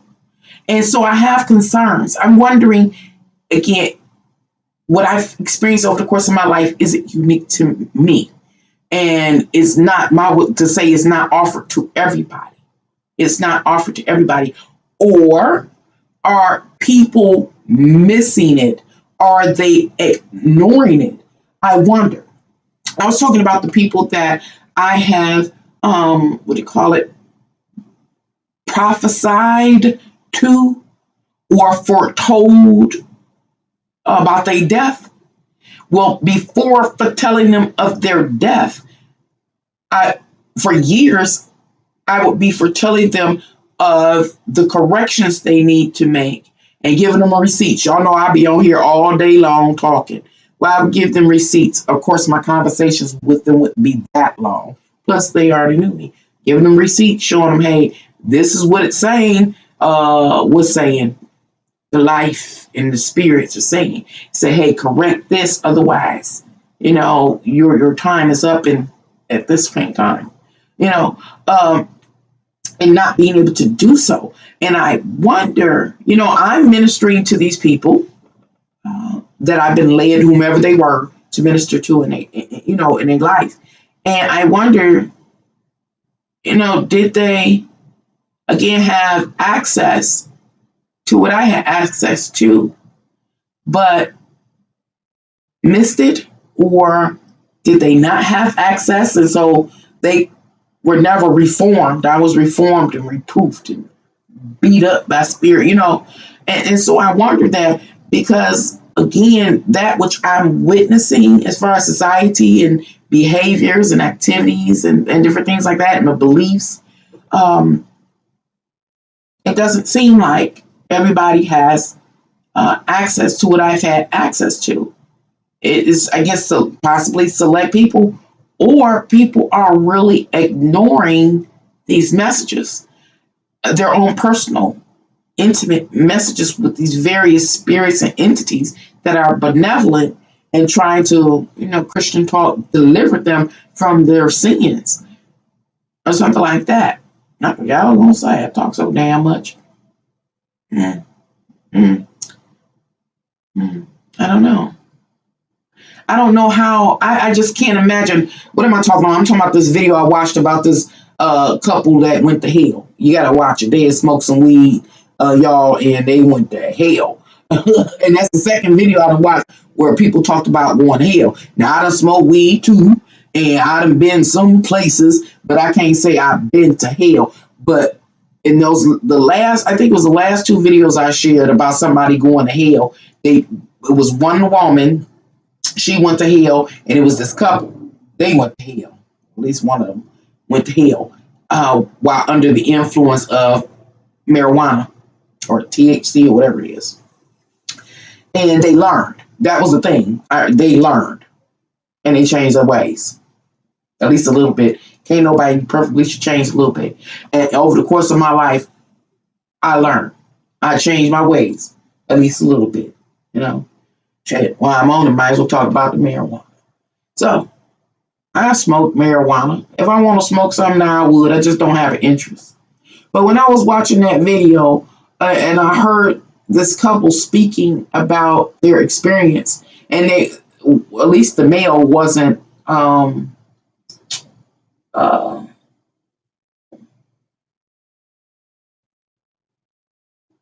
oblivious to marijuana. He was out there in the street, reformed, going to church now. But when they talked about it, it was just the effects of being under the influence. Now, I don't know if everybody have these experiences again, or not, but he was talking about how he suffered from paranoia. And I have had an episode. Now, I smoked weed for some years. And it was this one time, and it probably was whatever was on the weed or something, but I experienced like extreme paranoia. Or it might not have been extreme, it might just be what paranoia really is. And it was just paranoia. But if you ain't never experienced paranoia, you don't know what paranoia is. And so I experienced paranoia, and that put me out with weed. I didn't stop smoking then, but I sure enough slowed down. I never was a really big weed smoker anyway. And so I remember just being so paranoid. And how do you describe paranoia to a person that never experienced paranoia? I'm talking about you in a whole different space. And it's a space of complete vulnerability and fear. You're submerged in fear. You is like the world is just crushing in around you, and it's all there to destroy you. And you can't make sense of nothing else. That's all you know is the world is about to crush in on you. Period. And you're gonna feel every bit of it. I don't even know how to describe paranoia. You would have to have the experience, and I pray that don't nobody have the experience ever. So that was something that experience that I had, and I appreciate that experience because now, unlike I believe a lot of people, I know what paranoia really is. And in another video I made, it was called the video I made was called "Your Ass is Grass: Do the World's Greatest Pyramid Scheme." In that video, I share how I got to know the spirit of hunger and what's the word term starvation, the spirit associated with starvation, or malnutrition, and I hadn't eaten in days, but I didn't know, that I could have that experience. I'm fat, so I ate. I've always eaten what I wanted, how I wanted it. And I had a pocket full of money, but I was running, going. This is around the time the spirit I was talking about, spirit of money, my imaginary childhood friend. She hyperly active in my life now. When I say my spirit, you gotta follow me. I might sound like a rambler now, but those that follow me know what I'm talking about. The childhood friend, the imaginary childhood friend, whenever she in my reality during the time period, she signals to me that it's about to be big money or love. And so this is a period that, other than childhood, that she was with me for a long period of time. It was big money. And so big money, I'm running, I'm doing, I ain't giving care. I was more in the material world, and I didn't eat for days, and it was when I felt hunger for the first time, and how I suffered paranoia at that point in time, but not to the point when I was smoking that weed, man. And so I learned. So all these experiences that I have a fun appreciation of the experiences, even though they were pretty scary. It don't make sense. Never did not make sense in the context of this, the physical, practical world doesn't make sense. Makes sense. And so when I'm talking about it is how I learned from these experiences, the paranoia one after smoking a weed, and then the other one when I didn't eat for a long period of time, I got to experience paranoia, real paranoia. Can't even describe it to you. Just know I don't want to have it, and I don't wish it on nobody. And then the starvation part, to have the spirit of paranoia, but again, not to the extremity it was when I smoked weed, but very close to it. Walking your body, and you understand like what the paranoia is, everything coming to destroy you. But under starvation, let's see, it's not starvation. It was starvation, I'm gonna say, but it's another term I do think I used when I describe it. But starvation, induced paranoia, whole different thing. Why? Because it's that one thing that's about to consume you, and you know it. And then not having the ability to do anything about it. See, in a third world country, they really can't do anything about it. They are left susceptible to that spirit, that demon that is coming to devour them. But me here in the United States with a pocket full of money, just my mind gone because I'm in the in a material world, in the lascivious world. I stopped to go get something to eat. Couldn't eat a lot at that time, but it broke that spirit. But if I couldn't have, it was going to devour me, and I knew exactly how I was going to be devoured.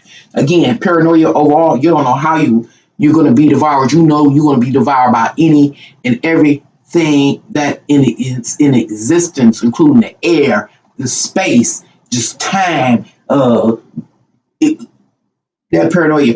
But this other one, again, induced by starvation or hunger, you know it's going to be hunger that's going to devour you and in your existence. So what am I talking about now? Well, I forgot again. I'm trying to go somewhere. I be forgetting because I'm trying to be, deep and as descriptive as possible, so you can get up and ride these waves with me. And so I'm just talking about how I've learned over the course of my life, even with love, the heartbreak. Let me tell you, I am a giver. And then I'm in this because I've been on here a long time. I'm a giver. And so when I'm in love, I love giving gifts. I love having parties and events and things like that. I'm a heck of a party planner, designer, all kind of things. Again, I got the artistic background. And I had a lot of experiences in my life, and I'm really good at what I do when I do it. And so in love, it was no different. And roll out the red carpet. I love buying gifts. Oh, no, it ain't. I've been running my mouth and probably been offline for 45 minutes. Am I on or not? I can't even see. I just seen it glitch. What happened there? Don't, why you calling 911 on yourself? Where you go? Oh, oh, that, yeah. That paranoia will make you call 911 on yourself. That's an excellent example. You call 911 on your damn self. About, thank you. That is a good one. Let me tell you, that significant other was a big weed smoker. And around that same time I got paranoid, it had to be something in that batch of weed that was grown at that time or something. He got to go through paranoia. I don't know what paranoia is at that time. So he started tweaking out. I'm like, what the fuck going on here? He running around. He's like going to the window somehow. You see them police? This life is crazy. This whole experience is wild. You see them police? So I scamper over to the window like, what police? And he running from window to window now. And I gotta kind of explain. Before I lived here, I lived in an area called Zone 8 in Detroit. And it's one of the tougher neighborhoods in Detroit. And so I had this house that was once a 2-family flat converted into one house. So it was a huge house. And so upstairs, it looked like, used to call it the mini mansion. It looked like, a townhouse. Because the window wrapped all the way around upstairs. So the only thing you have to do is stand and you could pan and you can see the whole, and I was very close to downtown. And so you can see up, down, uptown, downtown, mid, if I was in mid, basically midtown, uptown, downtown, just getting around. And so this joker, they got paranoid after smoking this weed, and he running around and again, I don't know what paranoia is. So I'm looking like this fool. Could you imagine? I had a lazy boy recliner in my bedroom, huge room. Again, I had the whole house, so the rooms was already used, older house. And so he's sitting in the lazy boy, and he's smoking, and he smoked blunts. Like I told you, he smoked blunts like I smoke cigarettes. So he smoked blunts. It was nothing. So that was what was really shocking. He all of a sudden jump about the lazy boy. I'm laying across the bed, probably reading or something like that. And, it's in the daytime, beautiful, summer day. And this mother sucker spring up from the bed just suddenly like, poof, out of nowhere. And I'm like, what the hell? He run to the window. He said, did you see the police? How you see the police? He's sitting in the lazy boy. I'm like, so I'm jumping up behind him. He said, come over here, see the police. And so I get up, go like, what police? And so they're right here. So now remember, this is a huge house. It's referred to in the community. It's this mini mansion. Y'all, these windows wrap all the way around. This fool running around all the way around, looking at the window. He's so paranoid. And he got me running behind him. Again, I don't know what paranoia is. When I say it was a madhouse, he was like, "Hey," he was like, "Don't let him get me. Don't let him get me." So I'm getting nervous because we not squeaky clean.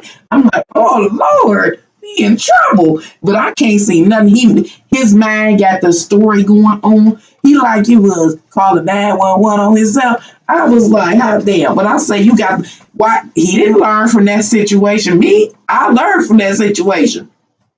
But I didn't learn fully what I needed to learn because I do believe I know it was in that same house, and it had to be during that same period. That shortly after that, I had that personal experience myself, and my kids was like, "Mama, what's wrong?" I said, "I don't know. I think I'm suffering paranoia." It was just lay down, Mama.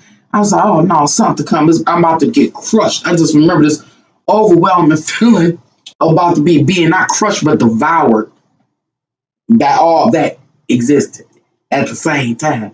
That shit was hard. Oops, excuse me, I didn't make it. See, you didn't trigger me, Kingsley. Yep, you called 911 on yourself with that. That's a really good one. I'm gonna be using that one, Kingsley. I got to keep that one. That paranoia, baby. And so I didn't learn. So you made me forget where I was about to go. I had thought about it, figured it out, now to forget. But that marijuana. Mm-hmm. Lord have mercy. I done had some experiences. I done smoked marijuana and got hungry. Not hungry, just, I don't know what it was. It wasn't that I was hungry. I had the munchies, called the munchies, and I would just eat and eat. I said, "Oh, I got to stop this shit." I learned from it. Had I not learned from it, I've been to gain more weight than I did. Mess around with that stuff. That marijuana ain't no dope, and everybody just smoking it. Just it's just too much. But I appreciate these videos that I've shared on my community page because it shows people that have everyday experiences, but they learn from them, and that's why is my question is why aren't more people learning from these type of experiences? 'Cause baby, baby, oh Lord, baby. I have learned I have learned. Like I told y'all about. Let me tell you, when I got a shot at last year, no, a couple of years ago, I learned every time I did a video talking about every time my life was I could have lost my life by gunfire. I learned, and so I can't see myself at all doing or partaking in the activities I was partaking in when those lessons were taught to me. I just can't. And if I slip like I did a couple of years ago, uh, I'm very repent, repentful because I know I shouldn't have been in the scenarios, but sometimes I just get caught up in life and just trying to live life, and I don't always want to be the person that's thinking about spiritual stuff, but unfortunately, well, I can't say unfortunately, mom's still here. Um, I've dealt with a lot of, again, life lessons that have educated me on a spiritual level. And I'm going to tell you, you learn from everything. I don't know, and I do have an interest in having this question answered. Are people not discerning their spiritual lessons that they're having because they're having in the physical?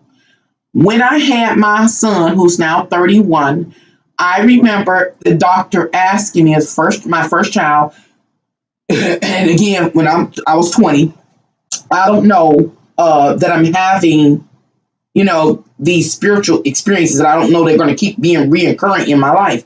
I didn't know I was going to have one. Do you want epidermal? I think it was called. And so he explained what the epidermal, whatever it's called, is, and it's to help relieve the pain during delivery. And in my heart, my response came. I said, "No, I said, I really want to know how it feels to go through full labor and have a baby.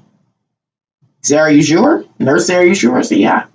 So my mom, as a parent, and I'm 20 at the time, it's like maybe my daughter really doesn't understand what's about to take place here. Maybe she's not really getting it.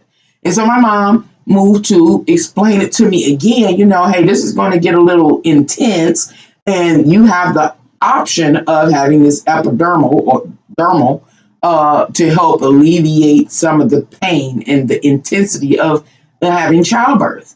And so I explained to my mom I was very conscious and aware of what was at stake, the level of intensity that I would have giving, natural birth without any pain relievers or anything like that. And I said, I intentionally want to go through it. And so I told her so that I'll know how it feels to give a natural birth from beginning to end. And so I went through and delivered my son from beginning to end without any epidermal or anything. And it got very, very intense. But in that experience, that's why I don't like getting high. That's another reason I don't like getting high or being in an alternate state. There are benefits to being in an alternate state, but I also like being in my my right mind, so to say. Because in that experience, when I gave birth to my son, I learned a lot there. Now, I can't even say that I personally made that decision. It was something in my heart that helped me make that decision. I knew that's what I needed to do, go through it naturally. I knew that it would benefit me, but I didn't know. I wasn't fully conscious that I'm having these life lessons are spiritual experiences. I didn't know that. So I go through having this natural childbirth, and I'm talking about this like death, is walking in the valley of the shadow of death and not fearing evil and having faith with the process, and the breathing and the panting, and I'm just going through it, baby. And then the baby comes. And I talk about the process where I'm still in pain after the baby's delivered. And I'm like, what's going on? I thought the pain was going to stop. My mom said, just give it a few more minutes, just a few more minutes. She said, you're going to deliver something called the placenta. And at that point in time, watch this magic. Watch this magic. She says, the pain is going to stop. And the memory of it going to wash away. Okay. About 20 minutes passed. Poof. I delivered the placenta. And in that moment, that second, as soon as I felt it pour out the canal, it washed over me, and I couldn't remember that intense pain. It took me like 6 hours to have my son. I went through intense labor for 6 consecutive hours. I almost broke my mama's hand. Totally cut off the circulation. Her hand was totally black by the time I gave birth. But I went through it natural. And it's that the whole experience. I know how every single thing felt. I know every single spirit that was present. I know every single state of consciousness that was present. That's to say, what I became aware of as I went through various stages in the process. And it was that placenta delivery right there that made the biggest impression upon me. Because you got to remember, the passing of the placenta wash away the consciousness of what natural labor feels like. Yes, you're aware of natural labor and the intensity, but you can't remember and find intricate details that pain no more. And I talk about that placenta I believe that it has this chemical compound in it that is released during labor. And it has an impact upon the infant as well as the mother. That's why we come in here and don't remember who we are, where we come from, or anything else. The baby doesn't even recall the pain, and neither does the mother. Not to the extent in which was almost being near death. You don't remember that. You just know it happened, But and so that right there, that delivery of the placenta was something that made a great impact upon me. And it stood out greater than the actual 6 hour intense labor because part of that memory was washed away. And so my point of sharing that whole story is that you learn these lessons, these spiritual lessons through real physical life experiences. So when it comes to spirituality, how does that translate in spirit? Let me see how that is translated in spirit. Is number one is understanding again the spirit of forgetfulness we are all up under when we are here. It explains it. It also explains, well, it's hard because it's being in this death zone, the death zone. So you understand, and it's something I don't know if I should say this. I ain't trying to mess with nobody's psyche. I ain't gonna say it because I don't mess nobody's psyche up. So I just leave that alone because it does help you in the spirit, but I'll leave that alone. So anyway, you learn. And so, love. It's supposed to be about love, but I just get so excited when I get on here and I ain't got nobody to talk to. My house about empty now. Mm-hmm. Y'all heard I ain't had a disturbance in how long I've been on here? An hour and a half. I ain't had no disturbances. No dogs and no people. Have y'all noticed that? Life is good. Life is good. Well, anyway, y'all, thank you for coming here to Can Angels Fly, Tarot, and more, and allowing me to perform my Valentine's Day Aquarius Rant. Hopefully, I, help somebody start moving toward having a healing heart or getting ready for a relationship or getting ready to be single, whatever, ends up being the reality in your world. I just hope I helped. If not, hey, I might have made you scared of some stuff. I don't know. I don't know. You say you appreciate me. Well, you're welcome, and thank you so much for staying with me and hanging out with me. George, you done went to bed. You are welcome, GD. Congratulations on the scenarios of birth. You are divine, Nancy. Oh, that was an experience. I've had some awesome experiences. That's when I say y'all for real, I don't understand. I'd be looking at people like, am I a weirdo? This is a season of the weirdo. It's becoming very trendy. So I should gain popularity during the season. But I was like, when I say I have had so many experiences in my life, I'd be like, I can't believe, I guess I'm just in disbelief that humanity is not better. We're not better. Now, I had my experiences where, I've also had the experiences, this is why I can say, I really believe that this realm is about us humans deciding if we want to be righteous or unrighteous. Because I talk mostly about the experiences I've had and the decisions I've made. And I usually make decisions that lean toward me being righteous or sitting on the fence. Sitting on the fence. But what if I had decided, and over the course of my whole life, remember I'm more than a half a century old, in the course of my life, I chose the total opposite, to participate in the opposite energy. I wonder who would I be? I got to roll the screen up so I can see myself. I'm looking at myself in the camera, and I see a person, 51 years old, and had 5 kids, 2 adult failed relationships. I done gained over 100 pounds. My hair falling out. I'm growing hair on my chin. Excuse my hanging down here now. It's like, oh my God. But who would I have been, or what would I look like if I had chose to participate in the other energy? The energy where my imaginary childhood friend had me running with big money and participating in, remember, in the area of love, it can get highly competitive. So I do believe those competitions and those love triangulations will still came up. Um, but I would have dealt with them differently. See, I would have had big money, childhood friends, signal money and love. So I had big money. I would have resources to what? Compete with. So I'm talking about being able to stay in character at all times.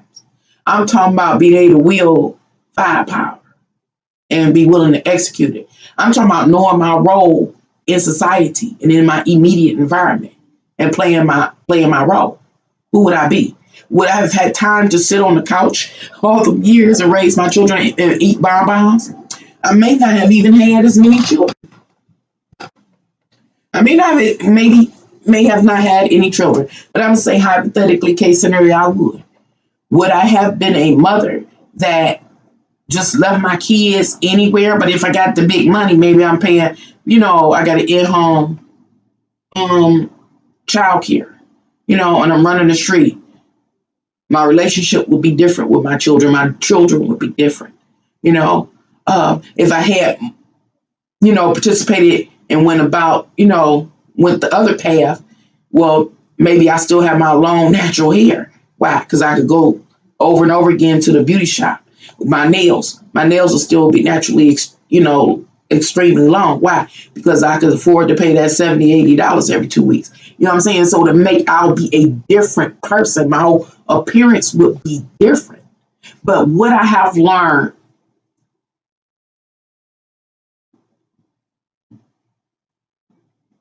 I still would have had the life lessons, I do believe. But it would have been the choices that I made. That would have been a testament to who I was on a soul level and what I was endorsing on a soul level about myself. That is to say, every choice that I made, from not being a hands-on parent, as an example, would have been the life lessons are so finely designed to it's hard to imagine what one would look like. But let's say hypothetically, case scenario, I was distant from my kids because I was doing business and I'm out and they call me. And in that moment, I could continue to do business, stay in character, play my social role, or I could go see about my kids under this alternative scenario.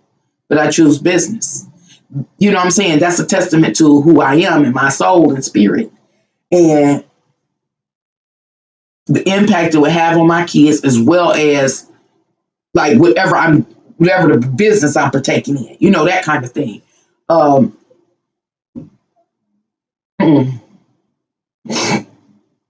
I think I chose the right path. I think I chose the right path. I think my path that I've chosen and selected and have been on really represents who I am on a soul level. And I think at this point in time in my life, I can maintain it. But the devil nickel slick too. That's another thing I know. Devil nickel slick.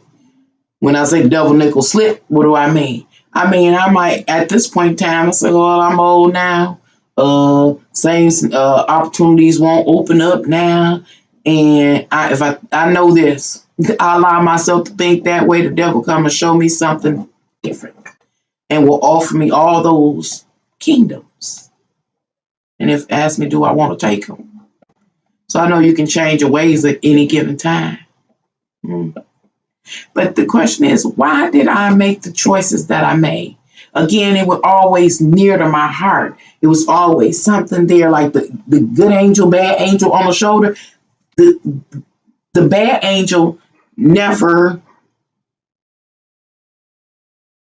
outshined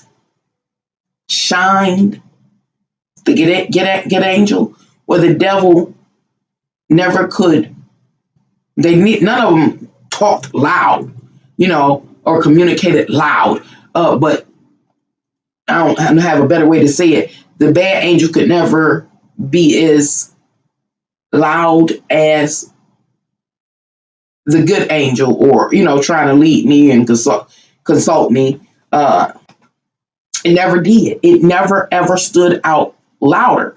And I'm asking these weird questions because I'm wondering about humanity overall.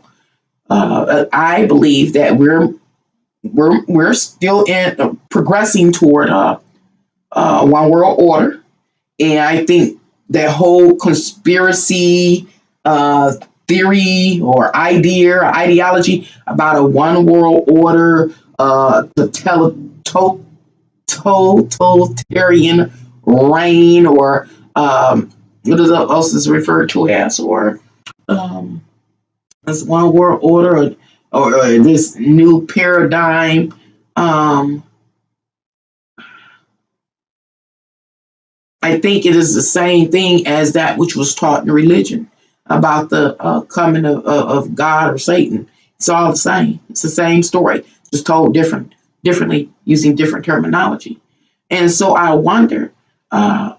do wonder, because if we each have to be able to do our own work, and we each have to make a choice to be righteous or unrighteous, demons or angels, or however you like to label it. And the bulk, the majority of the people in their consciousness is what is going to permit us to create our future, And so far, it's going to what this new world order, the totalitarian reign, or this demonic empire, you know. And if that is the case, that means then that the people of the world are not perceiving their spiritual lessons that they're having, or, and I don't think it's the case, they're not, and not everybody is having them. I don't know. I got so many questions. Anywho, I was supposed to be getting up off here, 30 minutes ago, and I'm still running my mouth. And now I do hear a family member moving, so I'm going to get on off here. I'm still young? Well, thank you for that. I'll accept. You a half a century old. Woo, that's a lot. Anyway, y'all, I'm out of here. Good night and happy Valentine's Day to you. Love you. Bye-bye.